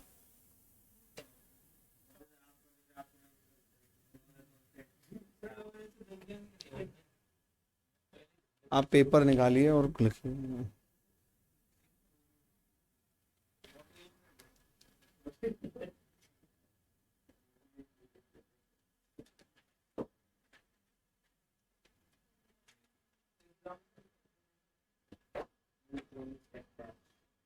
और ये केवल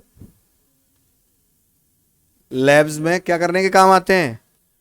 दूसरे इंस्ट्रूमेंट्स को स्टैंडर्डाइज करने के काम आते हैं, और ये केवल स्टैंडर्ड लैब में यूज होते हैं। तुम सोचो कि तुम्हारे कॉलेज स्कूल की लैब में यही इस्तेमाल हो रहे हो, ऐसा नहीं है। नहीं बेटा, सेकेंडरी होते हैं। ऐसा नहीं है कि ऐसा कुछ नहीं है कि वो यही बताते हैं। आपको ये बोला कि एब्सोल्यूट करते हैं हम इस्तेमाल, तो फिर आप चले लिखे, आगे चले, चलिए आगे चलिए।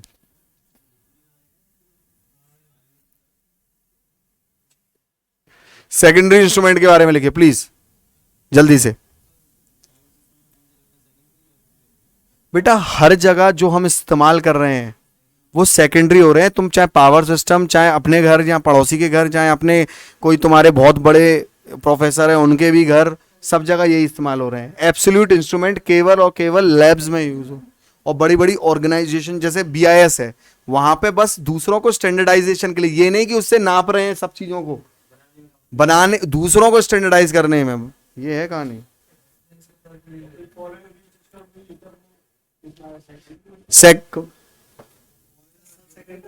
सब सेकेंडरी में, और सेकेंडरी लिखो फटाफट से लिखिए। यह इंस्ट्रूमेंट किसी भी विद्युत मापदंड को, प्लीज बेटा जल्दी लिखिए, यह इंस्ट्रूमेंट किसी भी विद्युत मापदंड को, यह इंस्ट्रूमेंट किसी भी विद्युत मापदंड को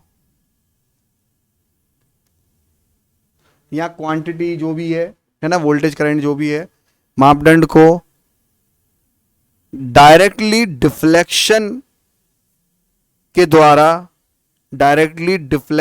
द्वारा माप कर देते हैं। डिफ्लेक्शन मतलब समझ रहे हो कि कोई सुई विस्थापन कर रही होगी, कोई पॉइंटर क्या कर रहा होगा, विस्थापन कर रहा होगा। ठीक है, अगला लिखिए पॉइंट, ये इंस्ट्रूमेंट कैलिब्रेटेड स्केल के साथ में आते हैं। ये इंस्ट्रूमेंट कैलिब्रेटेड स्केल के साथ आते हैं और इनका कैलिब्रेशन एब्सोल्यूट इंस्ट्रूमेंट के द्वारा किया जाता है। और इनका कैलिब्रेशन किसके द्वारा किया जाता है? एब्सोल्यूट इंस्ट्रूमेंट द्वारा किया जाता है। मेजरमेंट लाइट लग रही है ना, कोई ऐसे दिमाग को जोर तो नहीं पड़ रहा होगा।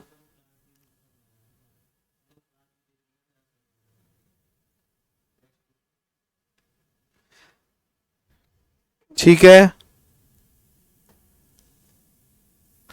अगला पॉइंट लिख लीजिए कि जो हम रोजमर्रा की जिंदगी में इस्तेमाल करते हैं इंस्ट्रूमेंट, वह सेकेंडरी ही होते हैं। जो रोजमर्रा की जिंदगी में इस्तेमाल करते हैं आसपास, वो सब सेकेंडरी ही होते हैं।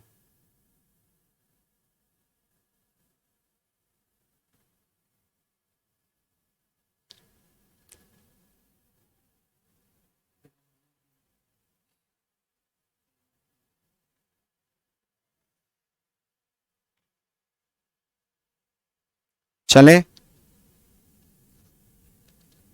आगे चलते हैं।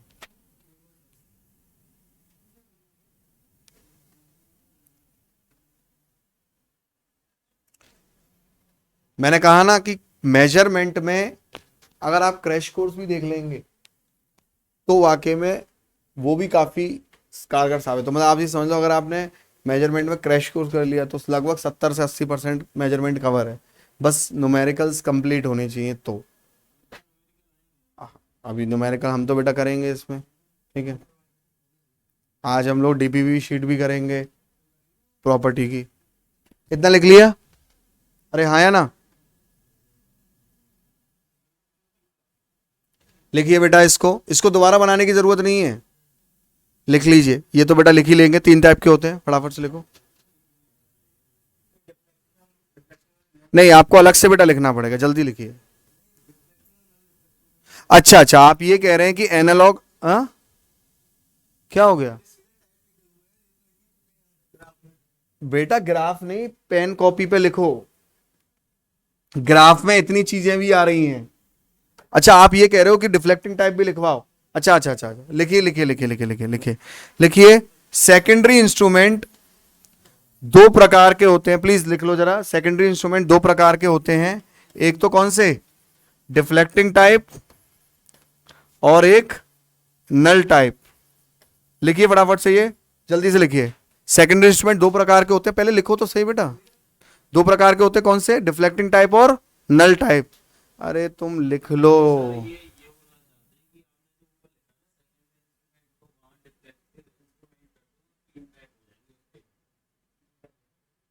अच्छा, आप ये कह रहे हो डिफ्लेक्टिंग कर दो यहां पे, ठीक है, चलो। पर बात ये है ना बेटा, सुनो ना मेरी बात, तो उससे पहले बेटा मेरे को ये तो बताना है कि सेकेंडरी इंस्ट्रूमेंट 2 टाइप के होते हैं। तो मैं पहले यही तो बता रहा हूं कि सेकेंडरी इंस्ट्रूमेंट 2 टाइप के होते हैं, फिर डिफ्लेक्टिंग 3 प्रकार के होते हैं ना। ठीक है, ये तो चलो ठीक बात कही आपने, डिफ्लेक्टिंग इंस्ट्रूमेंट, ठीक है, पर उससे पहले ये लिखिए कि सेकेंडरी इंस्ट्रूमेंट दो प्रकार के होते हैं, डिफ्लेक्टिंग टाइप और नल टाइप। डिफ्लेक्टिंग टाइप में लिखिए कि यहां पर पॉइंटर के डिफ्लेक्शन द्वारा, यहां पर पॉइंटर के डिफ्लेक्शन द्वारा रीडिंग मेजर करी जाती है। लिखो बेटा ये चीज, यहां पॉइंटर के स्केल पर डिफ्लेक्शन द्वारा रीडिंग मेजर करी जाती है, रीडिंग मेजर करी जाती है। यहां पर क्या, यहां पॉइंटर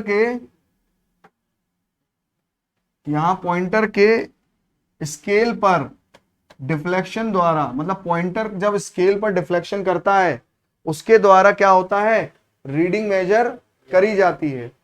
मेरी बात फिर से ध्यान से सुन लो, यहां पर क्या होता है डिफ्लेक्टिंग में, यहां पॉइंटर के स्केल पर डिफ्लेक्शन द्वारा रीडिंग मेजर करी जाती है। और नल टाइप वाले में लिख लो, नल टाइप वाले में लिख लो, यहां जब पॉइंटर का विस्थापन 0 हो जाता है, डिस्प्लेसमेंट, यहां जब पॉइंटर का डिस्प्लेसमेंट 0 हो जाता है तब रीडिंग मेजर करते हैं। यहां पॉइंटर का क्या हो जाता है, विस्थापन, जब पॉइंटर हमारा किस पे आ जाता है, 0 पे आ जाता है, तब रीडिंग मेजर होती है यहां पे। जैसे कि ब्रिजेस, सारे ब्रिजेस में ऐसा ही होता है, सारे ब्रिजेस में ऐसा ही होता है बेटा, तब जाके रीडिंग मेजर करी जाती है।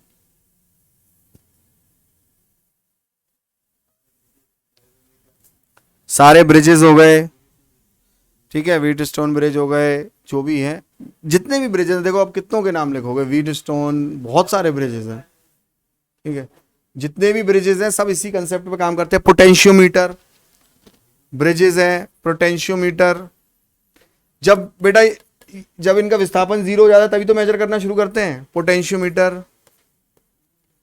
और लास्ट में एक कमेंट और लिखेंगे कि नल टाइप इंस्ट्रूमेंट ज्यादा एक्यूरेट होते हैं किसके कंपैरेटिवली, सेकेंडरी के, वो उसके डिफ्लेक्टिंग के टाइप। मैं बेटा फिर से कह रहा हूं, नल टाइप इंस्ट्रूमेंट डिफ्लेक्टिंग के कंपैरिजन में ज्यादा एक्यूरेट होते हैं। लिख लो बस ये बात, ये थोड़ा सा वैसे लिखना सुनहरे अक्षरों में।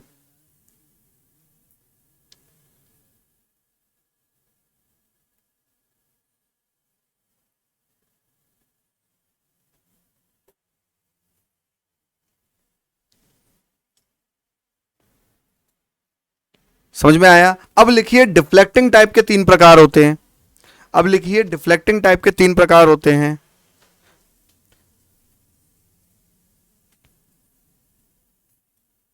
क्लास में डेली आओ, क्लास में जो पढ़ा रहे हैं उतना ही काफी है, क्योंकि मैं खुद बेटा प्रेजेंटेशन बनवा के मतलब आता हूं, मतलब ये टाइपिंग तो टाइपिंग वाले करते हैं, पर ये मुझे सब सेट तो मुझे ही करना पड़ता है, कहाँ से कैसे कौन सा फोटो आपको समझ में आएगा। तो इसीलिए कि ये कम से कम क्लियर बन जाए, आप क्लास में ही समझ के चले जाएं, खत्म हो जाएगा खेल, ठीक है। चलिए लिख लिया बेटा, 3 प्रकार के होते हैं, इंडिकेटिंग, रिकॉर्डिंग और इंटीग्रेटिंग, ठीक है। अगला पॉइंट क्या लिखेंगे इंडिकेटिंग इंस्ट्रूमेंट में, अगला पॉइंट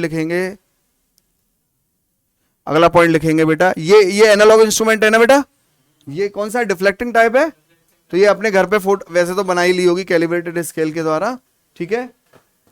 अब देखिए ध्यान से देखिए, ये लिखिए सभी इंडिकेटिंग इंस्ट्रूमेंट में 3 प्रकार के बलाघूर्ण की आवश्यकता होती है। देखो बेटा यहां पर हम लोग बल की बात क्यों नहीं करते, बलाघूर्ण की क्यों करते, ये भी मैं तुम्हें बता दूं, सुन लो 2 मिनट के लिए, ये बात थोड़ी सी प्यारी बात है। जैसे कोई भी पॉइंटर है वो एक जगह फिक्स होता है, बेटा याद रखना बल की बात हम हमेशा तब करते हैं जब कोई लीनियर मोशन होता है। जैसे कोई ब्लॉक रखा हुआ है और हमने उसे धक्का दिया, तो हम बात करेंगे किसकी, बल की। पर जब मान लो कोई एक कोई एक चीज एक जगह पे खूंटे पे मतलब घड़ी हुई है, कोई एक चीज क्या है एक पॉइंट पे घड़ी हुई है, और जब हम इसे फोर्स देते हैं तो वो गोल चक्कर लगाएगी, घूमेगी। और जब भी कोई गोल चीज घूमती है तो वहां पे बल नहीं बलाघूर्ण की बात होती है। तो पॉइंटर को बलाघूर्ण की बात क्यों करी जाती है? क्योंकि ये एक जगह पे फिक्स होती है और ये कैसा रोटेटरी मोशन करती है। ओ यार हाँ या ना, ठीक है। इसीलिए यहां पे बात किसकी करी गई है? आगु बलागुण की, टॉर्क की बात करी है, ना कि केवल बल की बात करी है। बल की बात वहां करी जाती है जहां पे रेखीय मोशन, रेखीय गति, लीनियर मोशन की बात होती है। समझ पा रहे हो? तो तीन प्रकार के टॉर्क की जरूरत होती है वर्किंग के लिए, डिफ्लेक्टिंग टॉर्क की वर्किंग के लिए तीन प्रकार की जरूरत होती है टॉर्क की। कल अच्छा वीडियो भेजा था वो इंसुलेटर का, हाँ, उसमें वो लीकेज करंट जाता हुआ करके।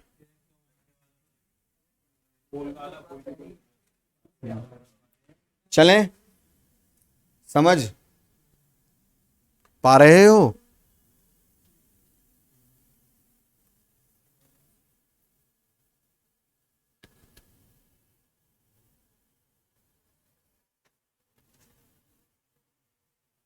तो तीन प्रकार के टॉर्क का क्या नाम है? Deflecting torque, controlling torque, damping torque. हम इसके शॉर्ट फॉर्म से बात करा करेंगे आपसे, और वो ये है। आगे से पूरा नाम नहीं लिखा जाएगा, शॉर्ट फॉर्म लिखा जाएगा, तो लिख लीजिए।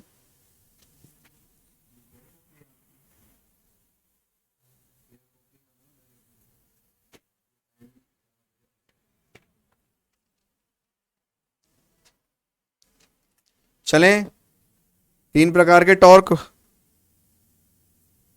हिंदी में क्या बोलेंगे इसे? डिफ्लेक्टिंग को संकेतक क्या बोलेंगे? और इसे नियंत्रक टॉर्क, नियंत्रित विक्षेपक, हाँ, विक्षे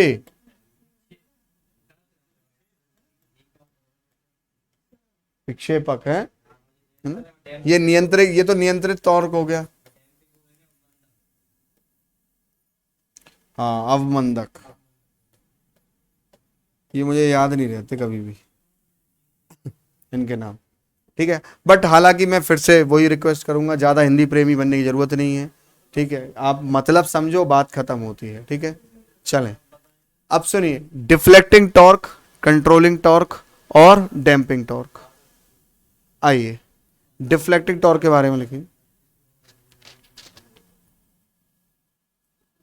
ऐसे कैसे खत्म हो गया बेटा? सुनिए, लिख बेटा, लिख लो। It is a torque which is required to move the pointer from initial से zero position to its measured value. एक बात दिमाग में डाल लो, आज से और अभी से, ये होती है जीरो, ये होती है इनिशियल स्केल, वो इनिशियल पोजीशन। एक सेकंड, चश्मा,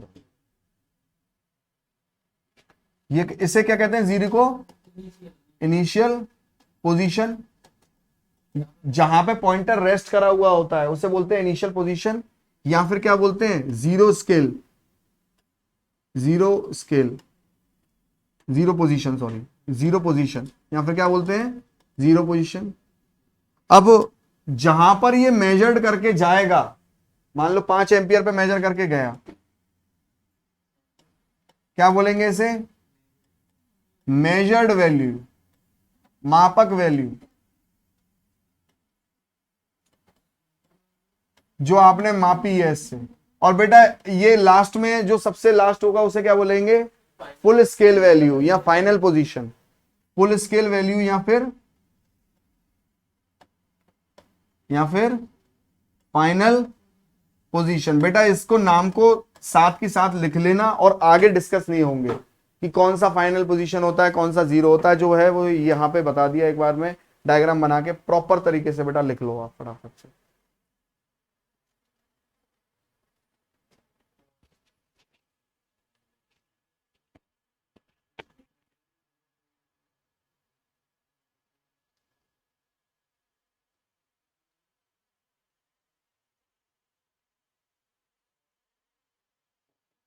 सौरभ मिश्रा, कैसे बेटा गायब रहते हो क्लास में से?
चलिए ठीक है, गुड गुड गुड गुड।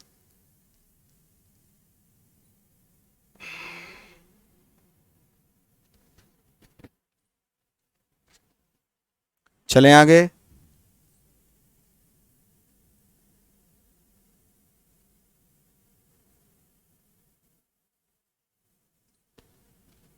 लिखिए, यह वह टॉर्क है जो पॉइंटर को जीरो पोजीशन से मापक वैल्यू तक पहुंचाने में काम आता है।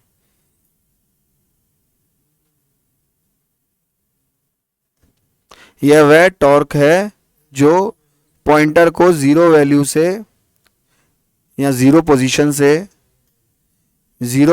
से मेजर्ड वैल्यू तक ले जाने के काम आता है। जीरो पोजीशन से मेजर्ड वैल्यू तक ले जाने के काम आता है। अगला पॉइंट लिखिए, यह टॉर्क लगातार, देखिए ये जीरो पोजीशन से कहां तक ले जाएगा, इसे 5 एंपियर तक जो नापनी है। यह टॉर्क लगातार लगता रहेगा जब तक 5 एंपियर ना आ जाए। ठीक है, तो लिखिए, यह टॉर्क लगातार पॉइंटर पे लगता रहेगा जब तक कि मेजर्ड वैल्यू ना आ जाए। जब तक कि मेजर्ड वैल्यू ना आ जाए। और अगर ये मेजर्ड वैल्यू पर, अब देखो लगातार लगता रहेगा तो क्या होगा पॉइंटर तो फुल स्केल पे पहुंच जाएगा। तो इसे रोकना भी होगा एक विपरीत टॉर्क से जो कि समान वैल्यू का होगा। एक चीज बताओ, मैं कोई 10 न्यूटन का फोर्स लगा रहा हूं, एक लेके जा रहा हूं ब्लॉक, यो ब्लॉक मुझे रोकना है इसे। ठीक है, तो ये ब्लॉक मुझे रोकना है तो क्या है, दूसरा मुझे विपरीत फोर्स लगाना पड़ेगा। तो रोकने के लिए कौन सा फोर्स होगा, एक तो विपरीत होगा और समान होगा, तभी तो रुकेगा। तभी तो ज्यादा होगा तो पीछे हो जाएगा। बहुत प्यारी बात कर दी।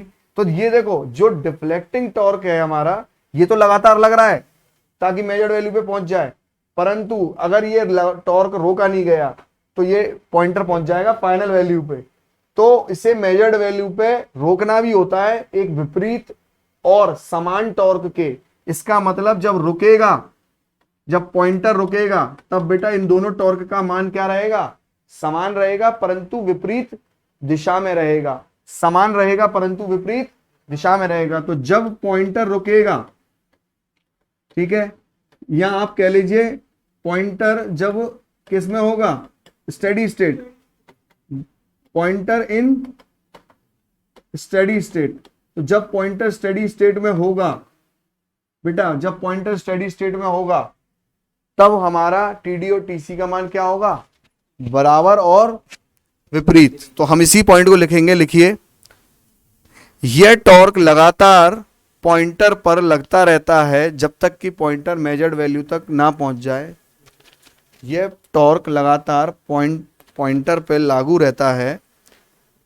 यह टॉर्क लगातार पॉइंटर पर लागू रहता है जब तक कि पॉइंटर क्या ना हो जाए, जब तक कि पॉइंटर मेजर्ड वैल्यू पे ना पहुंच जाए। जब तक कि मेजर्ड वैल्यू पे ना पहुंच जाए पॉइंटर। परंतु यदि ये टॉर्क,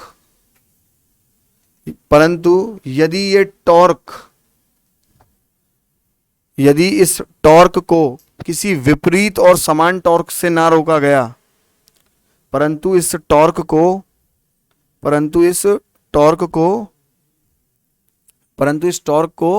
विपरीत और समान वैल्यू के टॉर्क से ना रोका गया, परंतु इस टॉर्क को किसी विपरीत और समान वैल्यू के टॉर्क से ना रोका गया, तो पॉइंटर फिर फाइनल स्केल पर, फाइनल पोजीशन पर पहुंच जाएगा।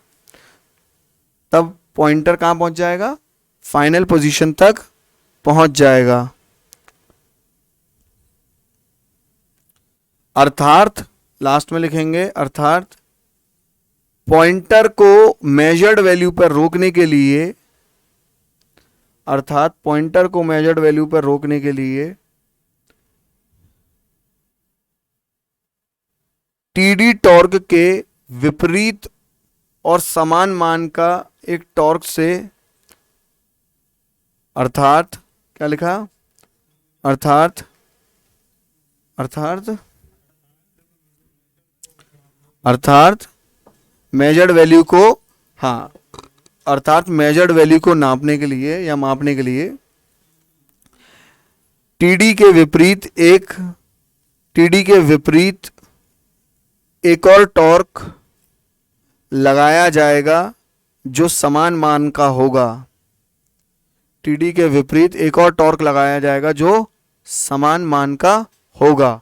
तो यहां पे पॉइंटर जो स्टेडी स्टेट में है, उस दौरान जब पॉइंटर रुक जाएगा, पॉइंटर स्टेडी स्टेट का क्या मतलब हुआ, स्थिर अवस्था में क्या हुआ, पॉइंटर चलते चलते अब यहां रुक गया, तो इस दौरान क्या हो रहा होगा, इस दौरान क्या हो रहा होगा, ये टीडी लगने वाला टॉर्क और ये लगने वाला टीसी, उस समय दोनों क्या होंगे, समान पर विपरीत दिशा में। हाँ या ना, समझ पा रहे हो? अगला पॉइंट बेटा जी, कंट्रोलिंग टॉर्क। अब ये बहुत पेचीदा, बहुत संजीदा और बहुत इंपॉर्टेंट बात हम लोग यहां पर करने वाले हैं। क्या? वो सुन लीजिए, सुन लीजिए, सुन लीजिए।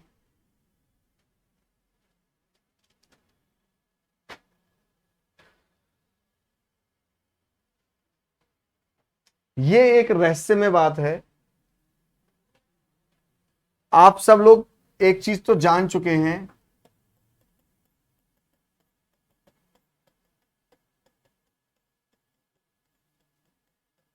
देखिए ये पॉइंटर है, जब ये डिफ्लेक्टिंग टॉर्क लगेगा,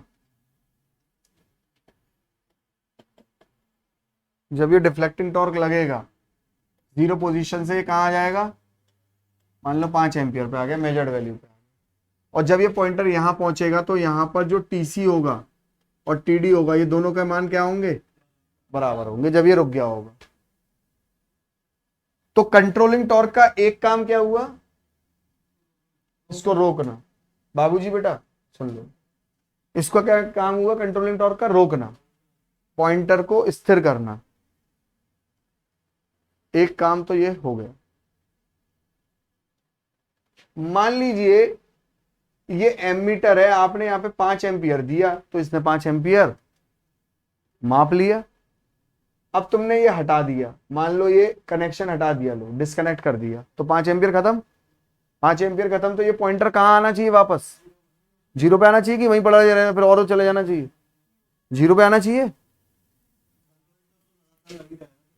पहले ये बताओ, जीरो जीरो पे आना चाहिए कि नहीं आना चाहिए, ये बता। मैं ये कह रहा हूं, ये यहां पर आ गया, अब 5 एम्पियर हटा लिया, तो अब पॉइंटर के संग क्या होना, जीरो पे आना चाहिए। जो टॉर्क पॉइंट इनफाइनाइट पे जाना चाहिए, फाइनल स्केल पे जाना चाहिए। अरे टॉर्क पे जा क्यों रहे हो, मैं अभी केवल सीधी बात पूछ रहा हूं, इतना कॉम्प्लेक्स क्यों कर रहे हो, टॉर्क की कोई बात ही नहीं कर रहा, मैं बस इतना कह रहा हूं, ये 5 एम्पियर हटा लिया, तो अब इस पॉइंटर के संग क्या होना चाहिए, बस उतना ही जवाब समझो। वो कहां जाना चाहिए, जीरो पे, तो ये वापस कहां आएगा, जीरो पे। तो अब एक बात सुनिए, इसे दोबारा जीरो पे लाने के लिए भी, जब रीडिंग ओवर हो जाएगी, पॉइंटर को दोबारा से इनिशियल पोजीशन पे लाने के लिए जो टॉर्क लगता है, वो कौन देता है, कंट्रोलिंग टॉर्क। कंट्रोलिंग टॉर्क के दो बेटा कौन से फंक्शन हो गए, एक तो पॉइंटर को रोकना मेजर्ड वैल्यू पे, कैसे रोकेगा, ये टीडी के विपरीत लगेगा, और दूसरा जब रीडिंग नहीं लेते हैं, जब रीडिंग नहीं ली जाती है या रीडिंग ओवर हो गई होती है, तो पॉइंटर को इनिशियल पोजीशन पे लाना। मुझे मालूम है पेट में गुदगुदी हो रही होगी, सर कैसे, तो बेटा क्या पढ़ेंगे नहीं उसे, पढ़ेंगे ना, तो थोड़ा सब्र रख लो, है कि नहीं भैया, ठीक है, चले आगे। तो अब देखिए ध्यान से, अरे नहीं समझेगा ये बच्चा, नहीं समझेगा, इधर सुनो। अब एक चीज समझिए यहां पर, अच्छा एक बात बताओ, मैंने यहां पे 5 एम्पियर दिए, जो डिफ्लेक्टिंग टॉर्क है 5 एम्पियर अगर मैंने यहां पर दिया, तो कितने 5 एम्पियर के हिसाब से जाना चाहिए डिफ्लेक्टिंग टॉर्क, तो ये डिफ्लेक्टिंग टॉर्क किसके हिसाब से होना चाहिए, 5 एम्पियर के हिसाब से। अगर मैंने यहां पे 100 एम्पियर दिया, तो ये टॉर्क कैसा पैदा होना चाहिए कि ऐसा होना चाहिए ये बलागुण कि ये पॉइंटर को 100 एम्पियर तक ले जाए। और अगर मान लो यहां 1 एम्पियर मैंने दिया तो इतना टॉर्क होना चाहिए कि 1 ही एम्पियर पे पहुंचे सुई। अब पता चला मैंने टॉर्क ये फिक्स कर दिया कि नहीं ये तो 100 एम्पियर के हिसाब से होगा, तो पता चला 1 एम्पियर दे रहे हैं तो भी 100 पे पहुंच गया, 2 एम्पियर दे रहे हैं तो भी 100 पे पहुंच गया। अरे भाई जितना दे रहे हो उतने के हिसाब से ये पॉइंटर उठ जाए, क्या ऐसा होना चाहिए कि नहीं? ये भी बात दिमाग में रखना कि डिफ्लेक्टिंग टॉर्क जो इनपुट देते हैं उसके डायरेक्टली प्रोपोर्शनल होता है, हाँ या ना। बाकी इसे मेजर्ड वैल्यू पर रोकेगा कौन? टीसी। रोकेगा कौन? TC, controlling torque. समझ पा रहे हो? बोलो कहां पे कैसे कैसे हो गया? परेशानी कैसे हो गई? क्या हो गया? क्लियर है? क्लियर है? चलो। अरे मेजरमेंट ऐसा सब्जेक्ट है इसमें किसी को सैचुरेशन नहीं आ रही है। देखिए, हाँ अब ये मैंने कहा ना कि आप थोड़ा सा ज्यादा आगे चले। देखिए मैंने ये कहा कि इनपुट के डायरेक्टली प्रोपोर्शनल है, मैं पूरा लिख देता हूं। अब वो इनपुट के डायरेक्टली में है, स्क्वायर टाइम्स है, बेटा इसके लिए थोड़ा रुक जाओ, ठीक है? वो हाँ आप बिल्कुल सही है बेटा, बट ये इनपुट के डायरेक्टली में होगा, स्क्वायर में होगा, थोड़ा सा उसके लिए थोड़ा सा इंतजार कर लो। बस अभी के लिए इतना समझ लो कि जो हम डिफ्लेक्टिंग टॉर्क चाहेंगे वो जो इनपुट दे रहे होंगे उसी के समानुपाती एक तरीके से लगभग होगा। अरे हाँ या ना? ठीक है। मान लो अगर टीडी मेरा directly proportional to input square के भी हुआ तो भी तो मैं अभी के लिए तो यही कहूंगा कि समानुपाती होगा। अब वो समानुपाती के स्क्वायर होगा, क्यूब होगा, 4 गुना होगा, वो एक बात की बात है।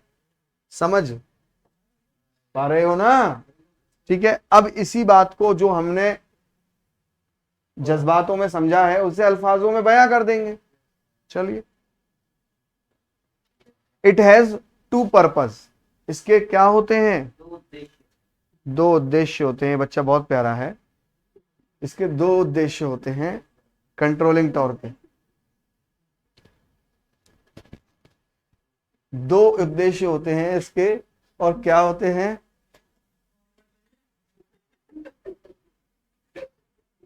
क्या होते हैं? देखिए लिख लीजिए फटाफट से। पहला उद्देश्य, पॉइंटर को, प्लीज बेटा हिंदी वाले बच्चे लिख लें, पॉइंटर को स्थिर अवस्था में पहुंचने के लिए, पॉइंटर को स्थिर अवस्था में पहुंचाने के लिए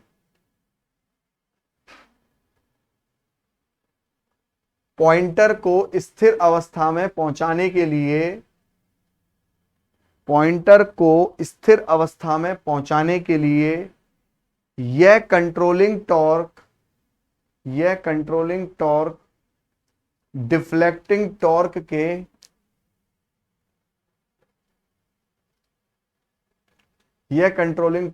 डिफ्लेक्टिंग टॉर्क के विपरीत दिशा में लगता है। पॉइंटर को स्थिर अवस्था में पहुंचाने के लिए यह कंट्रोलिंग टॉर्क डिफ्लेक्टिंग टॉर्क के विपरीत दिशा में लगता है और समान मान का लगता है। देखो बेटा पूरा नाम मत लिखो कि कंट्रोलिंग टॉर्क, पूरा नाम मत लिखो, डिफ्लेक्टिंग टॉर्क टीडी और टीसी लिखो, खाली समान मान का लगता है। अगला पॉइंट लिखिए, जब किसी पॉइंटर पे ये दोनों टॉर्क लगते हैं और पॉइंटर रुक जाता है, जब किसी पॉइंटर पर दोनों टॉर्क लगते हैं, जब किसी पॉइंटर पर दोनों टॉर्क लगते हैं और जब किसी पॉइंटर पर दोनों टॉर्क लगते हैं और पॉइंटर रुक जाता है और पॉइंटर रुक जाता है और पॉइंटर रुक जाता है तब पॉइंटर वहां पर कंपन करता है, और तब पॉइंटर वहां पर कंपन करता है। कंपन मतलब होता है बेटा ऑसिलेशन। तब पॉइंटर वहां पर कंपन करता है, जो कि बिल्कुल भी चाहने योग्य नहीं है, जो हम बिल्कुल भी नहीं चाहते। तो जो तुमको हो पसंद वही बात करेंगे, और जो नहीं होगी पसंद वो बात करेंगे ही नहीं। तो ये हमें चाहिए ही नहीं कंपन, ठीक है। तो ये कंपन हमको चाहिए ही नहीं, जो कि ना चाहने योग्य है, जो कि हम नहीं चाहते हैं या ना चाहने योग्य है, ठीक है। अगला पॉइंट लिखिए,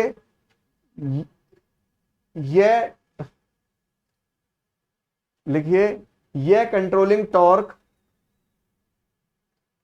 इनपुट के समानुपाती होता है।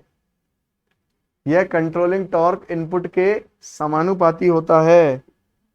यह कंट्रोलिंग टॉर्क इनपुट के समानुपाती होता है। मतलब मैं क्या कह रहा हूं बेटा, जो टीडी लग रहा होगा बेटा, बेटा जी जो टीडी लग रहा होगा बेटा वही तो टीसी होगा। तो जितना टीडी, अच्छा टीडी किस हिसाब से लगा, इनपुट के हिसाब से, तो टीसी भी क्या होगा, एक तरीके से इनपुट के हिसाब से ही लगेगा। अरे हाँ या ना। अब 100 एम्पियर का विस्थापन हो रहा है, तो भाई 100 एम्पियर के हिसाब से टीसी लगेगा, कि टीसी 50 के हिसाब से लग जाएगा, 100 के हिसाब से लगेगा, ठीक है। इतनी सी बात है। और मुझे तुमसे देखिए, टू ब्रिंग बैक, अच्छा इसका दूसरा पर्पस क्या है बेटा, ये पॉइंटर को दोबारा अपनी ओरिजिनल पोजीशन पे लाने का काम करता है इनपुट की, जब इनपुट ना हो। बहुत प्यारी बात कही, देखिए देखिए लिखिए इस चीज को, ये पॉइंटर को बेटा इसे लिख लो, ये पॉइंटर को दोबारा से ओरिजिनल पोजीशन पर लाने का कार्य करता है जब कोई भी इनपुट ना हो।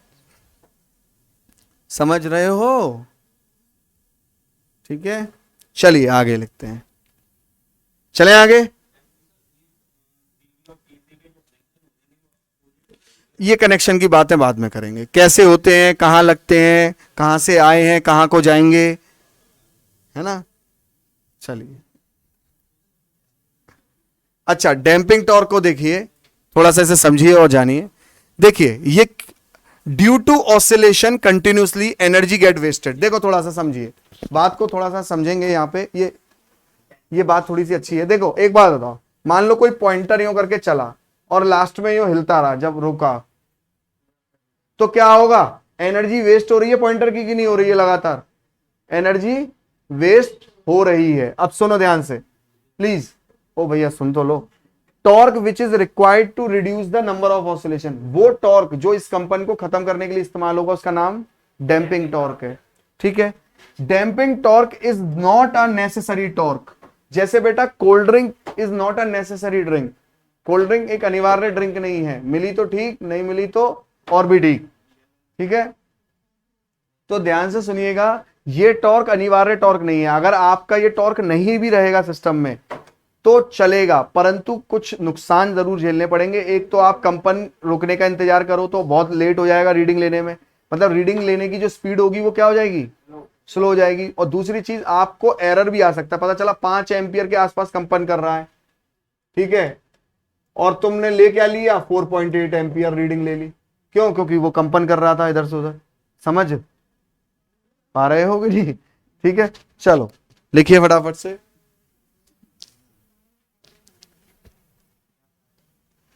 लिखिए पहला पॉइंट लिखिए बेटा, कंपन की वजह से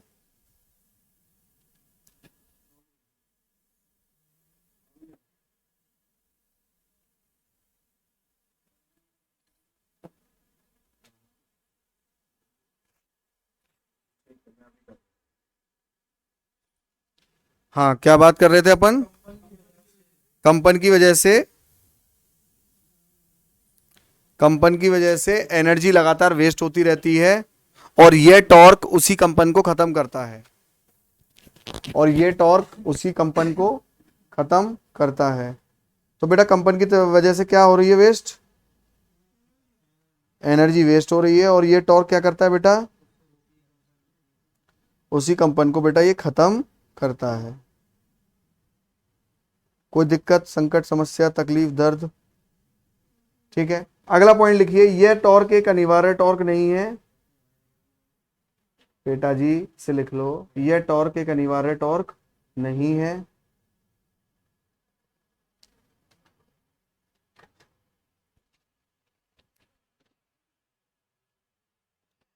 इसके, इस टॉर्क के ना होने पर कोई एरर नहीं आएगा रीडिंग लेने में। यदि, बस इस टॉर्क के ना होने पर कोई भी एरर नहीं आएगा रीडिंग लेने में। बस रीडिंग लेने में समय अधिक लगेगा। और तुमने जल्दबाजी करी तो एरर भी आ जाएगा, तुम नहीं माने तो एरर भी आ जाएगा। भाई क्या हुआ, नहीं माने तो एरर भी आ जाएगा। चलो, तो जल्दबाजी से बेटा क्या होगा, अगर जल्दबाजी करोगे तो एरर आएगा, और अगर रुके रहोगे तो पता चला एक दिन में जो है मालिक ने तुम्हें 10 रीडिंग लेने को बोला, तुम जो है 2 ही रीडिंग ले पाए। समझ पा रहे हैं कि नहीं बेटा? सब होगा, क्वेश्चन भी होंगे, सब होगा।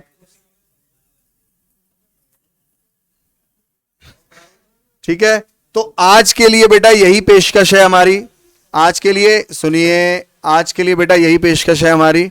और इस पेशकश में हमने तीनों प्रकार के टॉर्क समझे, परंतु एक बात दिमाग में रख लीजिएगा कि अगली पेशकश में हम लोग जो टॉर्क हैं ये लगेंगे कैसे, सर कैसा कनेक्शन, कहाँ से आएंगे, कहाँ को जाएंगे, ये कैसे लगेंगे, सब कुछ हम लोग देखेंगे। तब तक के लिए लिखिए, मज़े करिए और पढ़ते रहिए साथ साथ। Bye bye, tata, take care.